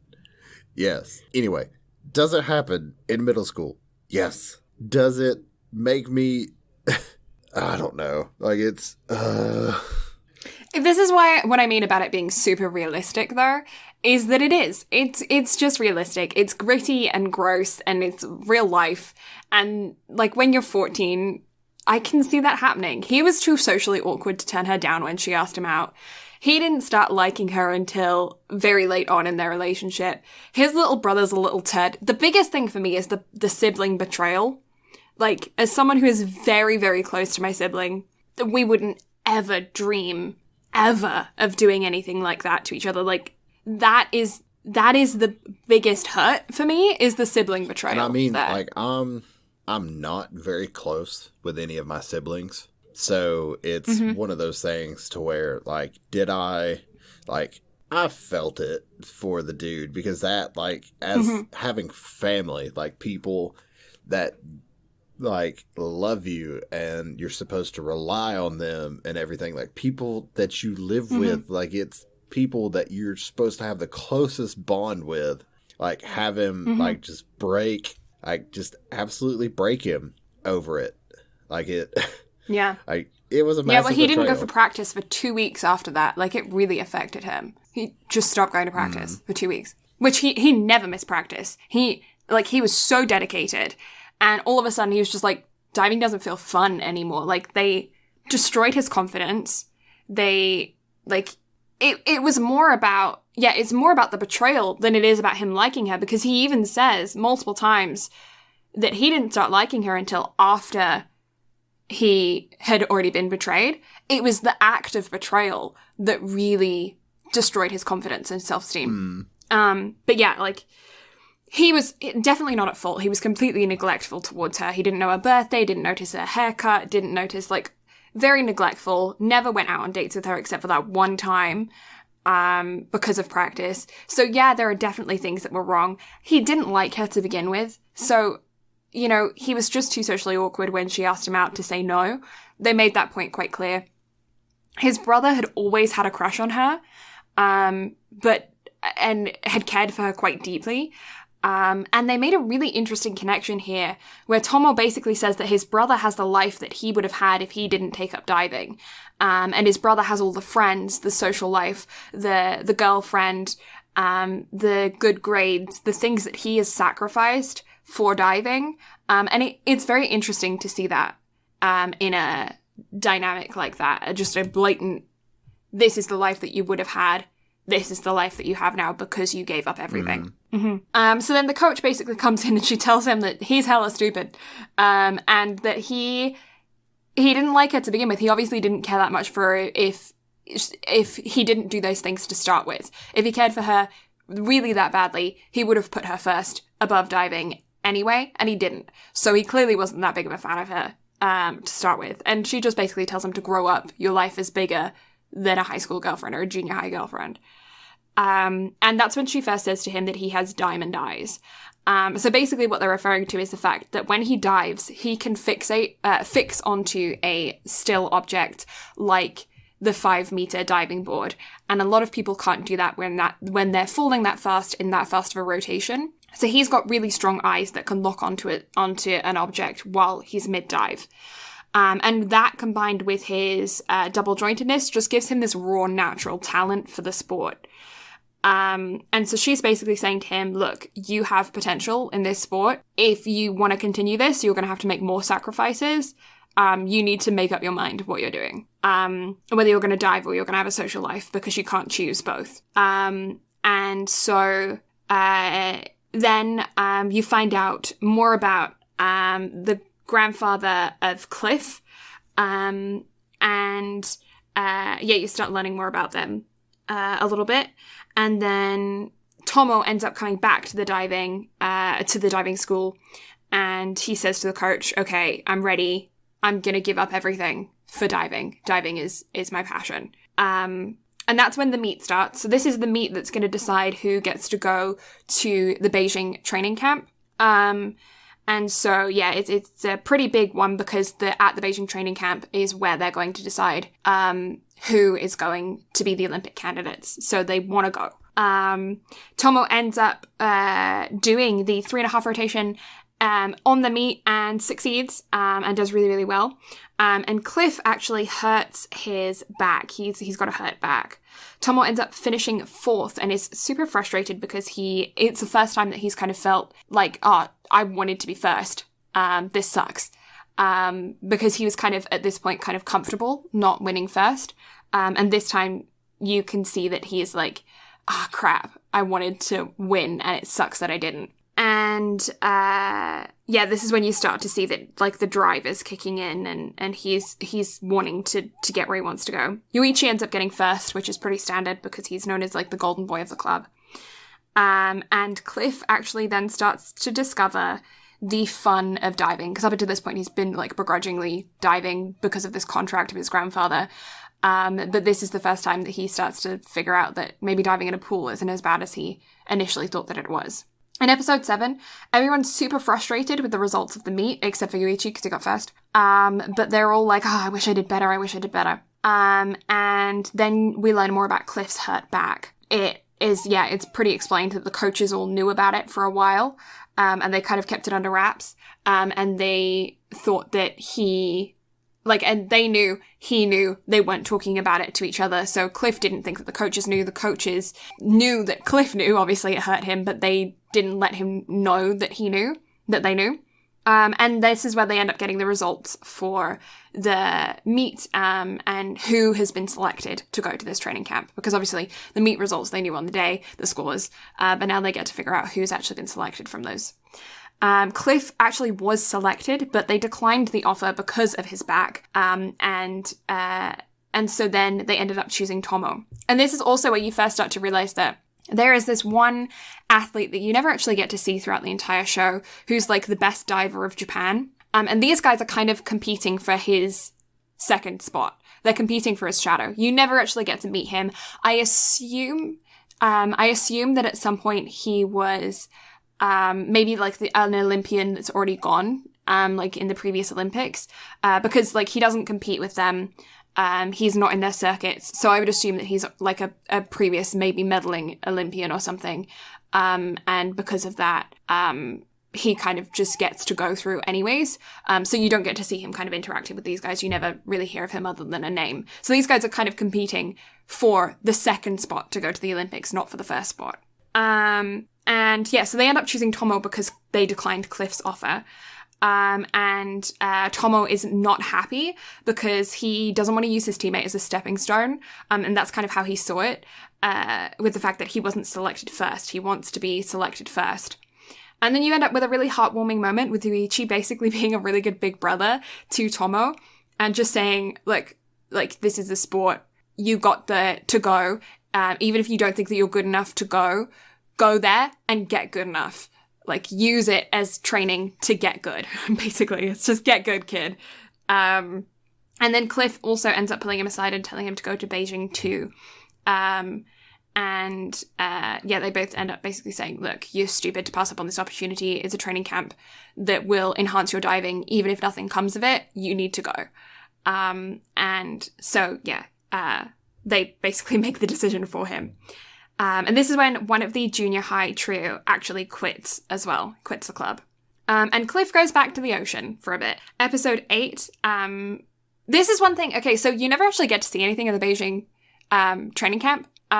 They just kind of skip over it. Oh yeah, we went. It was tough. And I think that in like Haikyuu and other sports animes, you get introduced to a lot of other characters when they go away to training camps. And it's normally a really good moment for expansion of the world. And I think if they had done this into a longer series, to be honest, I think that could have been a whole season on its own. Okay, I think that they could have done this first section as a season, him getting the 3.5 rotation, the end of the season being, oh my god, he got to go to the training camp, it's amazing, end of season 1. You know, season 2 starts with training camp, Beijing training camp. Season 3 is the meet up to the Olympic choosing. Like, I think they could have done so much more with this if they had, like, it's so surface level. This anime is so surface level. Yeah, like, it doesn't get into anything, and that's... No. Like, that's why I think, like, I have such a problem with it. Like, you just leave way too much up to the imagination, and that just doesn't, like, that doesn't cut it for me at all. Yeah, I think if they had done this the way that they did Haikyuu, it would have been split into 3 seasons, and it's 12 episodes. Like, how nuts is that? That, in my opinion, this should be a 3-season amount. This is 3 seasons amount of content that they have just lightly brushed over. Well, like, even if they had just done a 2-core show. They did it in 12 episodes. Like, just give me 24 episodes with everything been taken more in depth, more character building, more everything. Yeah. I probably would have liked it. Like, I would have rated it a lot higher if you had given me just more time with everything. Yeah. But picture this. Okay, so 3 12-episode seasons. First season, get to know Tomo, get to know Yuichi, get to know Cliff. Get to know the girlfriend, get to know the brother. Get to know the junior high other 2. And it's just them. It's about the coach coming. It's about the struggles of the club. It's about Yoichi's relationship with his dad. It's about him starting to like his girlfriend a little bit more. It's about him coming to understand that when he first got to know her, he was just socially awkward about it. But then it's about him, like, maybe you see him, like, go to skip practice one day so that he can be with her, but then he goes, oh no, I can't do that, practice is too important, and then he goes to practice anyway, but you see him, like, almost go out with her, and then almost skip practice, and you see, like, maybe the background of, like, the brother, and they, like, and you see them two on a date together while Tomo is at practice, and, like, it goes far more in depth, and then the end of the season is him finally acquiring the 3.510, going home, seeing them together. That's, like, the peak of the season. And then he's got to, like, deal with the heartbreak of that while he's going into the meet to decide whether or not he's going to be a candidate. Like, it makes it so much more dramatic. But, like, I think that they could have done that, you know? They could have done something there.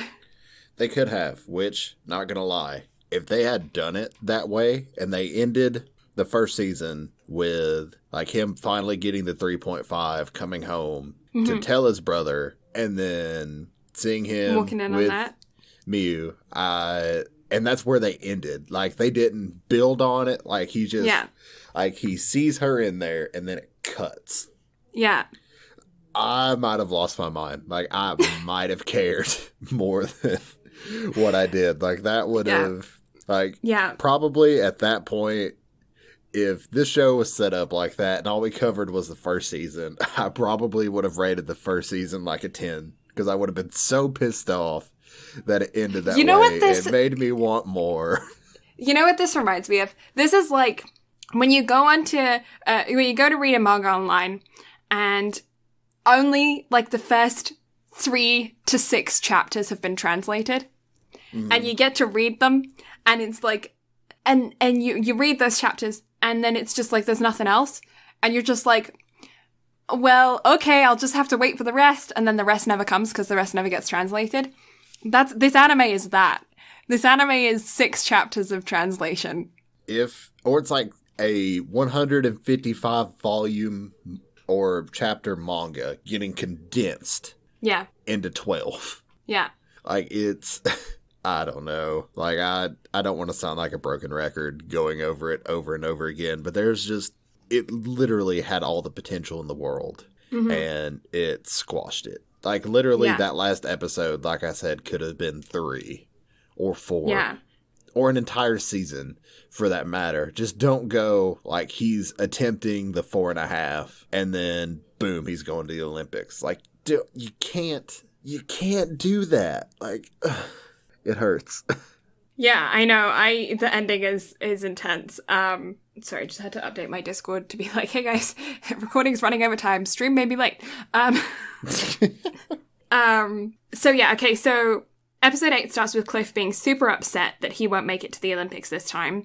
And this is the first time you kind of get to see him, like, really get emotionally invested in diving, because up until this point he's just been doing it through a routine. And the boys have ended, Yoichi and Tomo have been given a 3-day vacation from Beijing, so they go and hang out with Cliff in the ocean. And this is another thing where I'm like, okay, Hawa, like, you just, okay, yeah, congratulations, you get to go to Beijing. Just kidding, we're never gonna watch any of that content, you don't get to see anybody going to Beijing. We're just gonna learn about it afterwards. Like, what? Where's Beijing? All of this hype for them to go to Beijing, and then we don't get to see any of Beijing? Okay. And then they go and hang out with Cliff in the break at his home, and they all jump off of the cliff. They jump off the cliff. And you get to, like, learn about Cliff and his girlfriend, and she is pretty cool. I like her. And, like, their sisters and stuff. And you actually get to see Yoichi acting like a teenager in this episode, which I really enjoyed. You get to see him getting embarrassed. You get to see him doing things, because up until this point, like, he won't eat a burger because it's too many calories. He won't, like, go hang out with anybody because, like, he sacrifices so much everything for diving. And so this is the first time if a side character, I think, got more character development than the main character. Yeah. right? But this is the first time you actually get to see him, like, acting like a teenager and being stupid. Like he jumps on Cliff and is like, how long have you had a girlfriend? When did this develop? Since when does all this?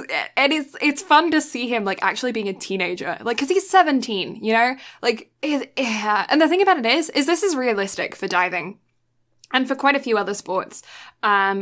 For them to be this age, it's incredible. It's like more rare for male athletes to be super young. In the Olympics, it's quite often females. But in diving and in a few other sports, you do see them being super, super young. I think the youngest athlete in the last Olympics was 15 years old. And so, yeah, it's realistic. And it's hard to wrap my head around the fact that this is realistic, because I'm like, nah, there's no way that somebody that's born in like 2008 could be in the Olympics. Well, no, 2006, I guess, 14. Like how, anyway, I can math. But yeah, I don't know. It's nice to see them. They start bonding, and this is where you also see Cliff get to learn a little bit more about his granddad and the swan dive. So his granddad was going to go to the Olympics in 1968, and he did his debut dive, which was just a swan dive, basically just like diving into a pool. Anyone could do a swan dive, but it was so glorious and perfect and like attention grabbing. That it became like a legend, and he kind of got known for it. But the impact of diving off of the cliff into the ocean had a really bad impact on his back, and he ended up not being able to go, which is the same problem that Cliff is now having with his back, is just diving into the ocean is too much of a strain on their body, because they were diving a lot more than 10 meters. I think they said that they were diving 20 meters, double the height of the Olympic diving board. Diving into the ocean. So yeah, it was a lot harder on their back, and they ended up with long-term injuries because of it. And so he ended up not being able to go to the Olympics. But he did leave a lasting impression on the diving community because of this glorious swan dive. Yeah, so then you also find out that the Olympic candidates have already been chosen, and you find out that it is that number one dude who we never actually get to see. And it's also Yuichi. And episode 9 starts with a really weird commercial of Yuichi swimming in some water, drinking an energy drink, and it's real weird. Did you find that weird, or was that just me? So it went into it, and like I saw it, and I saw the bottle lying on the bottom, and I was like, "Is this a commercial? Like, are they doing some sort of brand advertisement for the show?" Like, right, yeah. I was like, did they literally animate a commercial into the show? Yeah. Just as like product placement. And then you find out that it was like part of the anime, and like he was actually shooting a commercial. And I was like, oh, that makes much more sense. Yeah, yeah. But this also brings up... If it had been a product placement thing, like, it would have frustrated me more. Yeah, yeah. But this also brings up an interesting point that I think they should have dove in, like the anime is called Dive, and they should have dove into it more, because we didn't get enough. This anime is a cock tease. They have blue ball status. Yes, agreed. I can't believe I just said that. That's so stupid. Jeez. This anime is making me crazy. Yeah, so, but I think that this could have been a huge plot point if they had made this more detailed, because I think it's a serious issue that needs to be spoken about. The fact that a lot of athletes are having to sacrifice time that they should be spending on their own sport, to do commercials, and a lot of athletes, like, there are still Olympic athletes that are like accountants by day, or like, you know, gardeners, or have like full-time dentists, have full-time jobs because they can't spend their entire life on their sport because they can't afford to. They have to have a job. Whereas in like, in sports that get a lot of funding, see a lot of recognition, they can be an athlete full time, and it, because of that, holds back smaller sports like diving. So it does bring up a really interesting point in the sport world of the balance of sport and finance, and having to do commercials and get sponsorships and all that kinds of stuff. And I think they could have done more with it, but then they could have done more with this entire anime. This anime is just, we want more. Like, redo it, please. Can we have more? Put this anime on steroids and maybe we'll be happy. But don't take... Oh my god, could you imagine a, like, supernatural, like, Dragon Ball style diving anime? Yeah, okay, let's see Prince of Tennis turned into diving, please. Like, I want to see people diving 20 foot into the air. Like, I want to see people diving higher into the air than it is between the distance of the diving board and the pool. Like, I want to see them jump in. I want to see people lighting on fire. Okay, you know that guy who's got the nickname of, what is it, Burn or whatever his nickname is, because he always hits the water, so he ends up, like, red because he's hitting the water. I want to see him actually turn on to fire, like, flame on. Like, he is now Johnny from Fantastic Four. Flame on. Like, that's what I want to see. But that would be so counterproductive, to light yourself on fire and then dive into the water. But then there's a huge, like, steam coming up from the pool, and everyone goes, ooh, because it's all steam, and then he mysteriously disappears like a magic act because he swims under the steam and quickly gets out of the pool before the steam disappears. Like, how freaking cool would that be? Right? Like, this is what we need to do. We need to do a diving anime of diving on steroids. And that's what it should be called, diving on steroids, and they're all just on drugs the whole time. Yes. That. Oh, goodness. But anyway, so the Olympic candidates, they've chosen 2 instead of 3. They can choose 3 Olympic candidates, but they decided to only choose 2 because the chairman really wants a medal. And he's like, having more candidates doesn't increase your chances if you can focus your 2 candidates and get them, like, really, really good. And so he chooses Yoichi and he chooses the other guy, and that's it. Like, there's still a lot of time before the Olympics. There's no Olympic qualifications. It's just no Olympic trials. It's just, they've been chosen. That's it. And he is not happy about it. Tomo is actually upset about not being selected. He really wanted to go to the Olympics and he's not been selected, and that sucks. And Yoichi's spot is, like, set in stone. Even if he fails, because what they're saying is they're going to have a Japan-China, like, friendly, I guess is the best way to describe it, like a meet. Doesn't really mean anything. I don't know how else to refer it. I would call it a friendly in, like, football. Do you have a term for it in sports for you? Like, when you just do a match for funsies? It's either, like... We basically just call it an exhibition match. Right. Okay. Like, it doesn't count towards scores. Like, nothing comes out of it. It's literally just like, for fun. Who's better? Funsies. Yeah. Yeah, we call it a friendly in football. That's how I've always known it as. So yeah. But yeah, so they end up having kind of like a friendly, a Japan-China meet. And at this meet, they're going to announce that Yoichi and this other dude are going to be the Olympic candidates, no matter if Yoichi does well in the meet or not. And that's not settling well with him. He's not happy about that. But the other 2, Cliff and Tomo, even though they're not going to the Olympics, they are stepping up their game. Cliff actually starts doing ballet and doing a bunch of other stuff. He starts seeing a doctor. He's doing all of this stuff to increase his strength, increase his mobility, and try and heal his back. And Tomo starts going for the 4.5 rotation, which isn't just, like, the 3.5 was something that was really, like, oh my god, middle schooler can do that. That's insane. 4.5 puts him on Olympic level, like, standings. He's competitive. And so he starts going for this 4.5 rotation.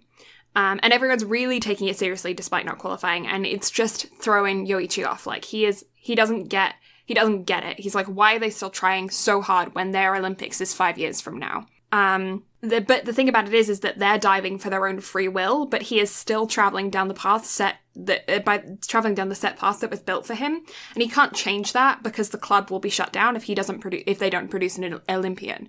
So he's got the pressure of the club being shut down. He's got the pressure of his own father being an Olympian. He's got the pressure of his own father being his coach. He's got the fact that he's, like, already been selected for the Olympics and he has to go. He's 17 years old. He's got high school. Like, he's got all of this stuff that's going on. And this is where I'm like, I need more of this, because that could have been a whole plot point on its own, but it's just like an episode. So episode 10, Yoichi asks his coach/father to get him a meeting with the chairman. And the coach is, his dad is, like, real not happy about it. He does not have a good relationship with his dad. And he's like, no, I'm not going to. And his son's like, I'm an Olympian. You'll do as I say. And his dad's like, well, you'll tell me why you're meeting with him. And Yoichi's like, no, I'm not going to. Just get me a meeting with him. And you get to really see the tenseness of his relationship with his dad. Or, well, basically his coach. You know, he doesn't have a dad. He just has a coach. And this is where you also find out that the new coach, the female coach, is actually being recruited to go to America. As far as what the guys understand, basically they overhear her talking to a guy in the club, and they're talking in English, and they only catch bits and pieces of the conversation. And one of the guys listening, who's the other junior high student who didn't leave, he knows a bit of English, although they call it American in the subtitles, and that made me laugh. He knows a bit of American, and is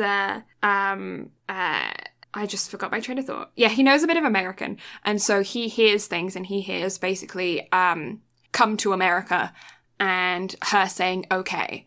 And so they believe that she is going to go to America. And Tomo is really affected by this.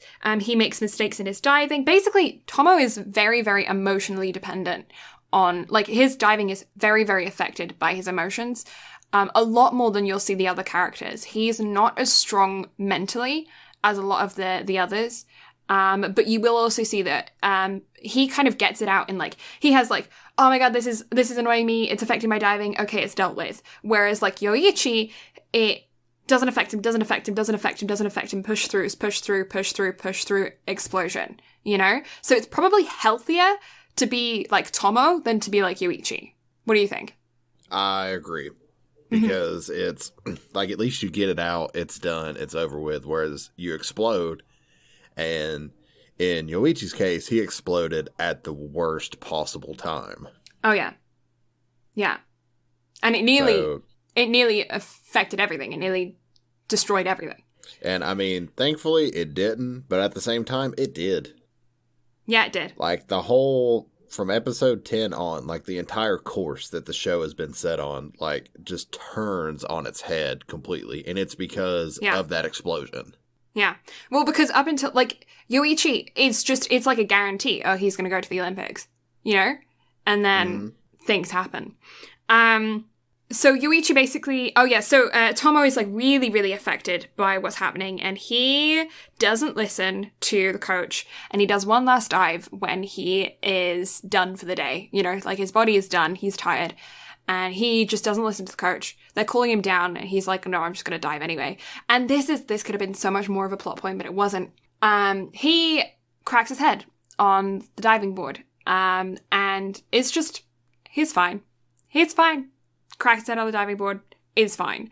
Should have been more of a plot point. Yoichi ends up gifting him flowers, and then takes them back. Tomo gifted Yoichi flowers for being the Olympic candidate. And Yoichi gives them back to him for hitting his head. But just kidding, he doesn't. And that's a real weird plot point. I don't know why they included that, but okay. Basically the two of them have a talk. And Tomo was basically saying that the 4.5, he's frustrated with the Olympics because it doesn't feel like, he's frustrated with all of the adults in this sport because it doesn't feel like he can do his diving his own way. So the reason why he decided that he wanted to go for a 4.5 rotation is because it's a limit that he set for himself. So if he accomplishes that limit, then it's something that he can do. Whereas all of the meets and the it's all very political. The Olympics, who gets picked, the commercial, the funding. It's very political in the sport, and it's not just the sport anymore. And so Tomo basically says to Yoichi, the 4.5 is my limit. I can do that myself. That's my sport. And then he says, because this isn't feeling like our Olympics anymore. And that really kind of strikes Yoichi. And he ends up then confronting his father, just basically saying, I'm not okay. Like, this is not okay. I'm not happy with this. Tomo, ends up then talking to, the coach, basically saying, what are you going to do? Are you going to leave us, when all of this is over? And she just basically says, there's no us in diving. This isn't a team sport. Like, worry about yourself.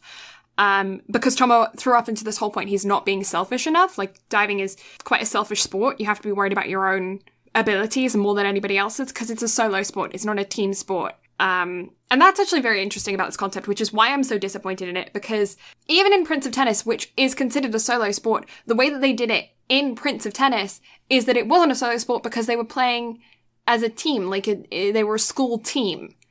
And even if you watch like other different tennis things like Baby Steps and stuff, I don't know, it's different. This was one where it's really like you have to be selfish. It's all about you. And Tomo isn't getting that yet. He's not got that level of selfishness for his own sport. And Yoichi ends up meeting with the chairman, and he says that he doesn't want to be the Olympic candidate this way. He says he's giving up the Olympic candidacy for there to be an Olympic trial, and he's not going to show at the Japan-China meet, because if he doesn't show there, then they can't announce that he was the candidate. So the chairman says, okay, anyone who scores above a 430 430 points can qualify for the Olympics, and they'll be the Olympics chosen, the Olympians chosen. And so the meet happens, Japan-China, and only the number one guy gets above a 430. But one thing that I will say is that if Tomo hadn't gone for a 4.5 and he'd just gone for a 3.5 on that meet, he would have qualified above a 430 and would have been chosen. So he is up there for a 14-year-old. He's really good. And this is the first time you kind of really get to see that he is on par with everyone else, because up until this point, he's still kind of been the baby. And when you hear that, it's like, oh, shoot. Like, he could have taken over right then. But because he tried to go for a 4.5 rotation on that meet, he ended up not getting above the 430 that he needed. And so the Olympic trials are going to be held in December. So in episode 11, Yoichi wants to learn a new dive so that he can take his spot back fairly this time. Because he didn't want to give up his spot. He still wants to go to the Olympics. He just didn't like the way that it was given to him. He didn't like the fact that it was chosen politically rather than through scores. And so he wants to learn a new dive so that he can take his spot back and do the do. But it's the night before the meet, and everyone is just kind of reflecting. It's just like a lot of reflecting. There's not much that goes on in episode 11, except for the fact that Yoichi's dad tells him that if Yoichi doesn't qualify for the Olympics, he's going to quit coaching. And this throws Yoichi's head into a crazy whirlwind. Yoichi also only recently learned that the other coach is planning on going to America. And this affects Yoichi a lot. He basically, he's feeling abandoned, and like his father doesn't give a shit about him. His father only cares about the club. And then his dad puts on all of that extra pressure as well, like he wasn't feeling enough. And so Yoichi ends up taking it out by training. And he goes and trains the night before the meet. And he trains way too late. His head's all over the place. And then basically the preliminaries begin, and everyone starts diving, and they're doing really, really well. Everyone's on top form, except for Yoichi. And then you find out that Yoichi has a fever. And then episode 12. This is the last episode. There's a lot that's going to happen. You got the entire finals. So much is happening. Considering that one entire season of Haikyuu took place over one game, if I could remember correctly, there was an entire season of Haikyuu that was just one match. This anime does not know how to do that. Could you imagine? Like, no.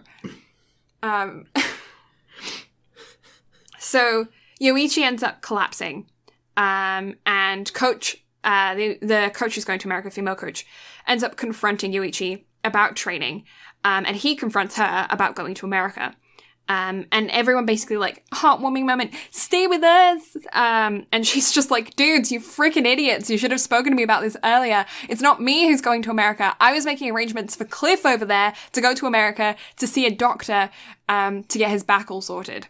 And so he can visit a specialist. And that the chairman is going to invest in Cliff if he does well during this meet, so that he can go and get training for like 6 months in America and get all healed up. And so this is like a big moment for him if he does well. And this is where I just put, Yoichi anime magics his fever away. because he kind of does, for a while. Basically, he gets a second wind. And it's time for the finals. Everyone's diving really, really well. But Yuichi's fever is, it's like catching up to him. And he's struggling pretty bad. And he can't get up the stairs to dive.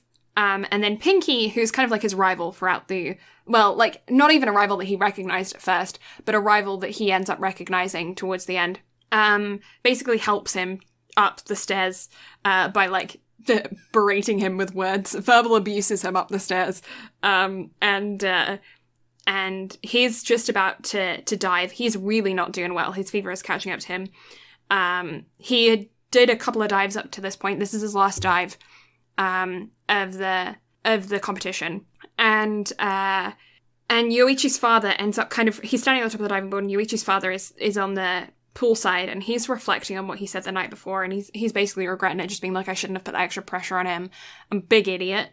And Yoichi is struggling. And at the same time, because it's in a pool, there's quite a few other sports going on. And there's a relay race going on the other pool in the space. And somebody just set a record. They just set a world record over there. And so everyone is cheering real loud, and it is affecting Yoichi real bad. Like, he has got a major fever. He's standing on top of the diving board, not doing well. And then his dad basically just screams, "My son's about to dive, be quiet!" And it's like the first moment you get to see him kind of being a dad. And it's supposed to be his redemption arc, but I still don't like him. And hashtag worst dad. Yeah. And then he did it! Yatta! He jumps off, he dives. Cliff does his swan dive as like a nod to his granddad, and it's awesome. It goes well. And Tomo's turn, and he's real scared. This is the first time you get to see Tomo like scared during a meet. Not that you ever get to see anything during a meet, because they don't give you enough.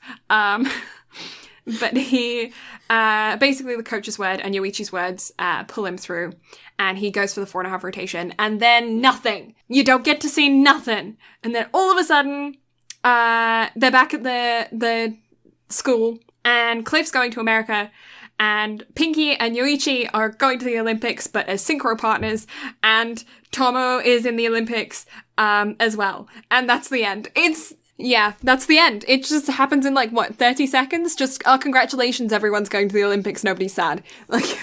Yeah, and the way they announce it, too. They're like, hey, you're in the Olympics, so you need to work on an introduction. It's... do you see why I hate it? I completely get it. The thing about it is that this anime makes me happy. I'm not going to deny that. Watching it makes me happy. The ending is happy. It's just like it's just like daytime TV. This anime is daytime TV. Well, it is a happy ending, but Darling in the Franxx is an anime that I absolutely adore. Mm-hmm. It is amazing. But episode 23 had what I thought to be the biggest cop-out ending of any anime that I've ever seen. Mm-hmm. It legitimately made me angry as a show that I watched episode to episode, week to week for 23, technically 24 weeks, because one of the episodes got delayed. Mm-hmm. So it made me angry. This show, the way that it ended, made me more mad. Oh. They left way too much to the imagination. Yeah. I wanted to see, even though his brother and girlfriend were shitbags. Yeah. I wanted to see their reaction whenever he finally hit it. I wanted to see the crowd, the judges, everyone erupt. I know, that this made kid me real mad. Pulling off something that nobody could have pulled off. Yeah. It was supposed to be something special. And it wasn't, yeah. And they treated it like it was nothing. I know. That actually did piss me off as well. I will say that. Because, so his brother and his ex-girlfriend are in the crowd. And they're basically saying, oh, wow, he looks like a completely different person than we never knew. He's we don't even recognize him up there. And it's this really nice moment of them being maybe we're a bit shit. And I wanted a little bit more of that. I wanted them to maybe verbalize that a little bit, of being And you never know his parents. You meet his parents once when they go on a camping trip. And it's like his parents are just not there. It's Olympic qualifiers. He is going to the Olympics. Like, and you're just like, parents are just like, nah, fam, we're cool. We're going to go watch some stars. Like, what the fuck, man? What the... Yeah, it was... Like... Like, if it had given me more... Yeah. If they had given me just a little bit more at the end, I could have rated the show so much higher. But the way that it ended, like, it legitimately made me feel like I wasted 4 hours of my life on the show. I will say that I didn't expect it to end that way. I didn't expect it to end that way the first time, and I didn't expect it to end that way the second time either. I had totally forgotten how the ending happened. I assumed it was going to be a happy ending, but I had totally forgotten how the ending happened. And I was like, wait, this is just like a clip into the future. They're going to flash it back, right? They're going to give us a flashback? Nope. Yeah, that pissed me off as well. I'm going to give you that. Yeah, this anime is a cock tease. Yeah, it is. Like, there's so much... potential. It had so much potential. So, like, could I, like, say it's... And that's the reason I can't say it's bad. Like, it left me wanting more. Yeah. But that was because it was so... It legitimately felt rushed. Yeah. Like, it was like, okay, here's a story. You got a week to make the show. Go. Yeah, I agree. Like, it feels like somebody's first anime. Yeah, and the director has worked on other stuff. Yeah, and other really like, good big stuff. projects. Yeah. Like the Psycho-Pass was 2012. But that's like, why I think that this was promotion. The more I think about it, the more I believe that this was just promotion for the Olympics. Like, I don't think that this is meant to be taken as an anime as such. It's more like a giant commercial. And if it was written somewhere that it was that, like, if that were true, I would give it a pass. Yeah, that's how it feels like, to me. I could legitimately sit and say it did its job because it got me interested in a sport that I could literally give 2 fucks about. I love diving. Diving's great. Like, and it's just because I've never paid any attention to it. Like, the only diving I enjoy is what I do into a pool. Because I enjoy diving, like, legitimately. Yeah. Like, I'm a big boy. Yeah. But I really enjoy diving. Yeah. But I don't like diving the way in the show. I like making a big splash. Yeah. Because I am big man, I must make biggest splash. Okay, so if this is a commercial, do you think when the next Olympics happen, you will watch the diving? Yes. Like, next year in like, 2021. when 2021 rolls around, I will sit down and I will give diving my undivided attention. Because it deserves it. Like, it brought my eyes to a sport that I think not enough people watch. And, like, and I'm sure the training that the people go through for this is it's unreal. So it gave me a newfound respect for the sport of diving because it, like, shows you the amount of work that they put into to be able to do it. So I, like, good on them for it because it legitimately made me care. Yeah. So I think about a sport. In that sense, this anime is a huge success. Because to me, as a British person, diving is quite popular. I just dropped my phone. Oops. Diving is quite popular in Britain. What? Because there is a diving athlete and Olympian named Tom Daley, who is quite a sports celebrity in Britain. He's known for being very good looking. And recently, I believe him and his husband have adopted a daughter, I think, maybe. I'm not sure, don't quote me on that. But yeah, I think they have a little family together now. And for a while, yeah, he was known as like quite a British, like a athlete to watch in Britain. And he did well at the last Olympics, and he was planning on going to 2020, should be going to 2021 if it happens. If not, I'm not sure if he's going to make it to 2024, considering his age, but we'll see. But yeah, so diving was something that has been on my radar for many years. And for me, it makes me happy to see a small sport being recognized in anime. because normally the vast majority of sports animes are on basketball, baseball, and tennis. Yeah, the vast majority of sports animes are on those three. And so it's, or like a martial art, but then usually if it's on a martial art, it's not based on the sport of a martial art. It's based on supernatural abilities. Which I want to see just like just like a normal dojo martial arts, just like go into the gym, like anime. Like I want a kendo anime. Like, give me a legit martial arts kendo anime. Kendo? There's Kendo Girls. I'm gonna look this up 1 second. I was gonna say that sounds like a show about plot. No, it's not. I've watched it. It's Bamboo Blade. Bamboo Blade. It's about a girls' kendo club and in high school, and it's just a slice of life Bamboo Blade. Yeah, anime. It's good. Huh. Interesting. What did I haven't rated it yet. I'm on episode 20 out of 26. Haven't finished it, so I'm not sure. So close. Not sure what that says about it, considering that I didn't finish it. But yeah, I remember enjoying it. Look at Rascal Does Not Dream of Bunny Girl Senpai, because I stopped after 6 episodes and then literally kicked myself in the ass over stopping over 6 episodes. So who knows? Yeah, well, it's 26 episodes, so it's quite a chunky one. But I remember enjoying it. But yeah, Bamboo Blade, kendo anime, right there. Interesting. Okay, my interest has been piqued. So, you know how I feel about it, although after talking about it, my feelings might have changed a little bit. What would you rate the show? I'm gonna give it a 6 out of 10. A 6 out of 10, your initial rating. It's definitely not my favorite sports anime. I rated it highly when I first watched it. It's got a nice little happy ending. Did cock tease me quite a bit. I want to see someone take this and do it into at least 3 seasons.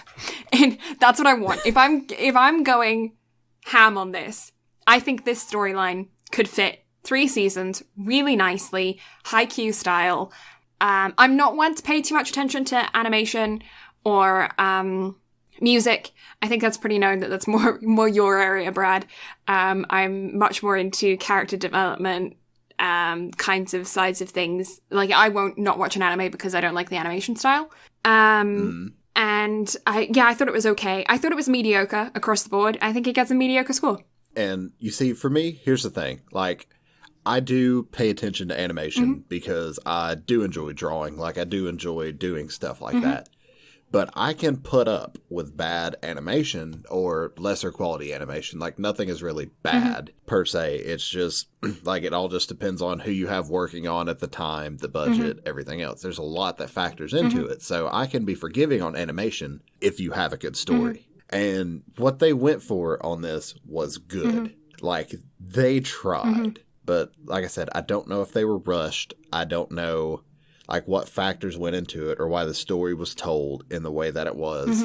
But it did not live up to the expectations that I had for it. It didn't hit on any of the notes that I think it should have hit. And the ending is, in my opinion, the biggest cop-out in anime that I've seen so far. Like, I'm going to drop my rating down to a 4.5. Oh, geez. Okay. Because now that I've actually got to vent, like, I feel better because I was legitimately frustrated over the ending and over a lot of the steps that the anime took. Now, if it's a commercial, just to draw eyes to a sport, I will give it a 9. A 9? Okay. Yeah, if it's a commercial... It accomplished its goal. If it's a commercial, I'm going to give it an 8. The reason why, there's not enough diving. There's not enough about the scores. Like, I don't think that if you don't know diving, I don't think you could watch this and understand the sport if you then went to go and watch it in the Olympics. Because we don't hear about the scores, the scoring system. You don't hear about how many dives that you do, because obviously you don't do one dive, to get your top score. Like, you don't hear about that. You don't hear about how many people are supposed to be per, thing. You only hear about synchro in the very last second of the very last moment. So you don't hear practically anything about synchro diving. I didn't even know that synchronized diving was a thing. Yeah, synchro diving is a thing. Until that happened, so I was like, you also don't hear about... have that in the Olympics? Yeah, the fuck? Yeah, synchro diving is a thing. You also don't hear about the different heights of the diving boards. It's all done on the 10 meter, which is fine, but the other board heights are also Olympic sports. And And so I think that there's not enough diving content in this. If it's purely an advertisement for diving, there's not enough diving. You get me? I mean, like, yeah, I get it, but I'll give it a pass just because, It like, piqued your interest? there's a lot of diving, but there's not, like, it doesn't teach you enough about the sport. Yeah, it needs... It piqued Yeah. It piqued my interest. That's why I give it a 9. Okay. Like, it legitimately did its job. But as an anime, as something that is meant to entertain, I was not entertained. Okay. In the slightest. Like, I legitimately felt like I wasted more time than I gained. That's not good. But yeah, okay. So next time, obviously, I'm going to be presenting you with more sports animes because it is my favorite genre of anime, despite the fact that this one wasn't so much of a success for either of us.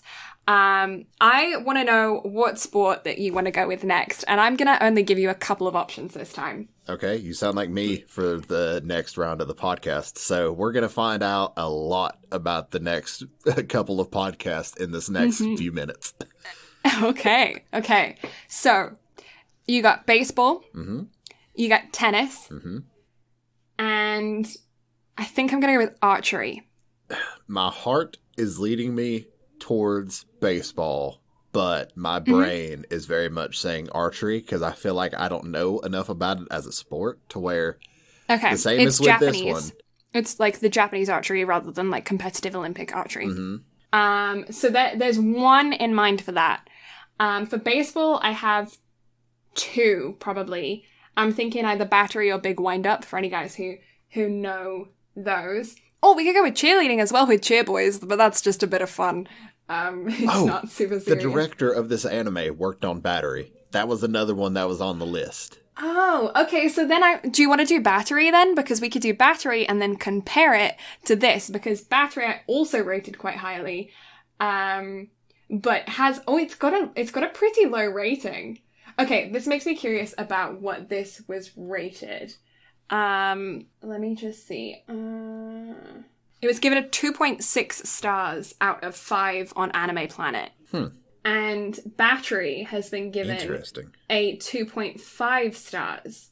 But Big Wind Up, the other one that I was thinking of, has been given a 4.2 stars. So maybe we'll do Big Wind Up. That's fine by me. Because Big Wind Up's had 2 seasons. But then we got like Diamond of the Ace as well, which is pretty dang good. I don't know. Okay, it's gonna be tough. I'm gonna review my sports anime watch list, maybe watch a couple of first episodes over again, and I'll come back to it. But yeah, I think maybe it's either gonna be basketball, tennis, baseball, because those are the main 3, or I'm gonna look at that archery anime again. Yeah, because I remember enjoying that when I watched it, but I don't remember much about it other than a couple of major plot points, and I can't even remember the name of it. So, we'll see. Okay. And so I have 2 questions for you as far as what's going to be the next idea for with it being my pick next. Because I've pondered over it and I've settled on 4. I've settled on 2 films and 2 shows. Okay. So, would you rather do a film or a show next? Ooh. Let's do a film. Okay. And now, the films are my 2 favorite anime films, and one of them is my favorite film of all time. Oh, geez. Okay. So, you have my favorite film of all time, Your Name, or if you're in the mood to cry, and I say this with full sincerity because going into this, I will say I rate both of these a 10. Like, they are both phenomenal animes, but one of them legitimately broke me, and that's A Silent Voice. Okay. Well, I don't feel like being broken, so let's go with Your Name. Okay, well, that works for me because I'm totally happy to cover either of those films. I have watched both of those films more times than I care to count.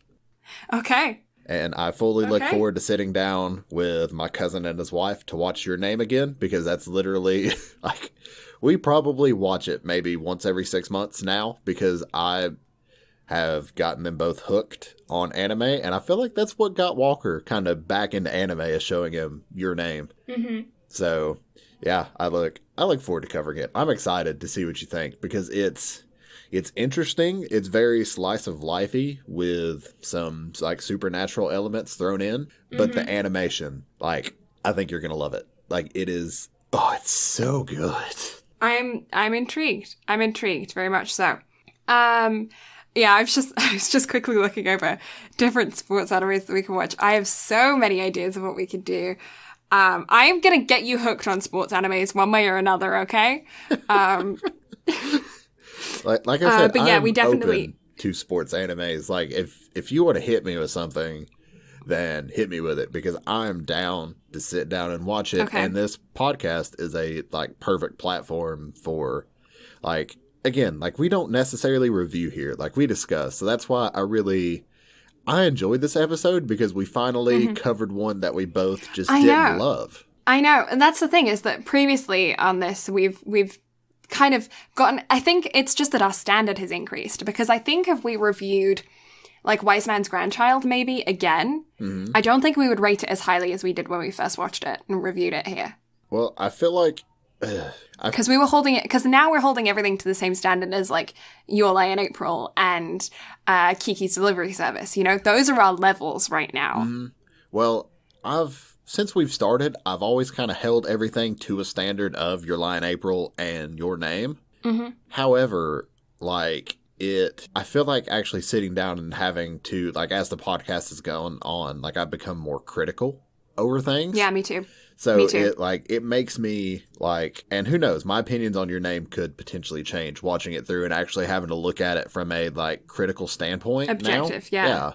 Yeah. Because it forces you to like pay attention to things that you wouldn't normally pay attention to. However, going into this, like, I'm very like, I don't know, like, it's changed how I watch anime as a whole. Like, even watching like My Hero through with Walker over the past like 3 or 4 days, because we started on Saturday and last night we just got through season 2, which that's a lot of anime to watch in just 4 days.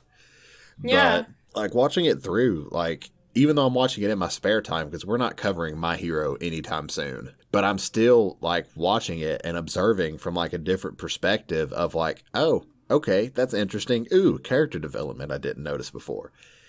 Like, it just like makes me just observe differently, and I appreciate it because it gives me a newfound respect for all the work and everything that goes into anime. One thing, okay, so I'm going to give you some homework from this, because there's a couple of sports animes that I really, really love, and a couple of them are really quite old. I want you to start watching Major. Major has 6 seasons, and let me figure out when it first started running. 2004, I think. So, yeah. Major has been running for like it's a long one, and now Major 2 is out, and the second season of Major 2 is out. I don't know if I want to do it for Major, if I want to do it for Princess Tennis, if I want to do it for Slam Dunk, if I want to do it for iShield 21. Let's go with Major. Baseball. Major.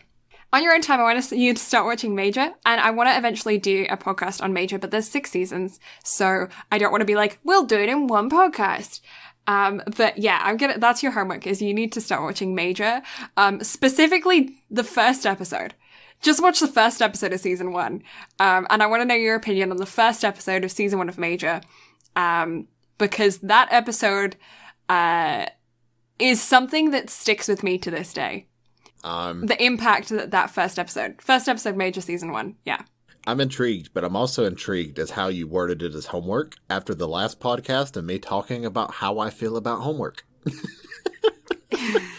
Okay, I'll fine. accept this as homework. It's anime. Like, it's homework that I can legitimately get behind. But the fact that you worded it that way, it humors me. I'm sorry. Yeah, just watch the first episode, season 1 of Major, because that crap, like, I think I watched that 4 years ago, and I still remember it real bad. Yeah, and I want to know your opinions on episode 1, season 1, Major. I tell you what, I will watch it before we cover the next episode, because we can discuss it before we go into Your Name. And I'm almost hoping that you will watch your name and do with it like I do with you anytime we watch anything, of where I'm just messaging you the whole time like, what is this? Okay. I kind of want to know your initial thoughts, just because I'm curious to see like how you feel about it, and just because I immediately fell in love with it, because I went to I drove almost like an hour and a half to go see this in theaters, because Shin Kai is one of my favorite directors, and I think everything that he's done is absolutely wonderful. And like watching it, like it was a really weird experience, because there was only 3 of us in the theaters. It was me and a couple that sat like 3 rows down, and the entire walk back to our cars, like I've never met these people, and yet we talked for about a good 20 minutes just about the film and about everything. Like it was, and that feeling to this day like sticks with me, of like we are complete strangers, and yet we bonded over this film and like over our initial impressions of it. So that's why I'm just curious to see about yours before we get like real, like talky and in depth with it. So that's why I'm curious. Yeah. No, I'm intrigued as well. I'm new to the anime movie world. So it's going to be interesting. I think I've only watched a handful of anime movies. So yeah, it's going to be, I'm intrigued. I am definitely intrigued about Your Name. So next week, Your Name. And the week after that, I don't know. We'll see. We will piece it together. We will have you an answer during the next podcast. Yes, during the next podcast. But yeah, we are also going to be doing a few more movies in the coming weeks that you may hear bits and pieces about, but probably won't be released because my trip to Japan is coming up pretty quick here in about 2 months. So hopefully everything all opens up. Obviously, I won't be going if the international borders don't open up and the state of emergency isn't lifted. But if everything is safe to go, I will still be going to Japan. So we are going to continue prepping as though I am going. And in that prep, we are going to be doing some movies and things. So you may hear us talking about some other animes that you're not actually going to hear us officially talking about for quite a while. And then all of a sudden, bing, bang, boom, surprise episode gets dropped down. And because of that also, while I'm in Japan, there's probably not going to be any news. Or if there is news, it'll probably just be Brad recording in his studio alone. Because, I'm not going to be able to be on that end of things while I'm on the other side of the world. All by myself. Don't wanna be all by myself anymore. Podcast karaoke. Yatta! Yatta! With non-copyrighted music playing. No. Some quick plugs before we end the podcast. You can follow Brad on Twitch at Brad Carter Gaming. He occasionally does stream, and now that he has got his little mitsies on a capture card, he's going to be doing some fun stuff with Final Fantasy, Pokemon, and Animal Crossing. So if you're into those, hop on over to his Twitch and drop him a follow. You can also find him on Instagram under the same handle, Brad Carter Gaming. And he also does have his own Discord, links to which you will find on his Twitch page. He also runs a very fun Instagram account called, what is it? It's at... The Adorable Prick. Because The Adorable Prick. I broke Blue on stream over the name He genuinely did. Over the name of that Instagram. Not just on stream. He told me the name of this account at The Adorable Prick. I laughed so hard on stream, I cried. The next day, I tried to explain to my mom why she was hearing screaming from the basement because I was dying laughing, and I broke again. I was in the mall, and I started crying. I had to take a seat because I couldn't say that you had created an Instagram account to post pictures of cactuses with the handle at The Adorable Prick. Like, that is my finest lost my moment. shit. That is my finest moment as a content creator, and as somebody who enjoys puns just as much as Blue. Like, that is my finest creative moment ever. I'm very pleased. It's so funny. I feel like we ought to have a cactus art challenge to get pictures, people doing fan art of the cactus so we can post them on @theadorablebrick. Honestly, it's freaking funny. Honestly, but yeah, yes. those are the places. Yes, but those are the places you can find Brad. Brad's also got some fun, cool projects coming out soon, so keep a sneaky peeky eye on him. And then you can also head on over to our website, bnbanime.com, where you can download the podcast, you can listen to the podcast, you can find out some more about us, you can see pictures of our ugly mugs. So if you want to put a face to the voice, you can do so on there. There is also information about our art on there and a little bit about our logo and other things like that. So if you're interested in any of our projects, any of our voice acting, anything like that, you can find us on the website. And you can also find the amazing Blue Lavender over on Twitch. She streams Monday through Saturday, except for Wednesdays, because that's whenever we do this lovely thing most of the time. Mm-hmm. Or at least that's when we're supposed to do it. I think since we've said that, we haven't actually done it on Wednesday this entire time. I know, right? But you can find her on Twitch every night, except for Wednesdays and Sundays at 8 p.m. Mountain Standard Time at twitch.tv/Blue Lavender. You can find her on Instagram and Twitter at Blue Lavender STM. And she also runs a fantastically adorable Instagram for Tilly at the best Tilly, right? Tilly Bean? The best Tilly Bean. Yeah, I think it's the best Tilly Bean. Yeah. Yeah. And it's adorable. You get to see Bean pictures. It's the most adorable thing ever. Yeah, pictures of my golden. She's great. You also get to see occasionally there'll be a sneak appearance of my other two dogs. I have another Golden Retriever and a Bichon as well, but they don't get pictures taken of them much because they are 10 and 17. The 11 and 17 will be this summer. So yeah, old boys and girl. Old boy and girl. So yeah, they don't make much of an appearance, but you will get to see them occasionally on the Instagram, but it's mainly Bean. Yes. And she has recently learned how to play football. So she is excited that she has learnt a new sport. Yeah, so it's fun. And then she also has a Discord that you can link to off of the podcast website. And from there, you can also see the art challenge that she just brought up.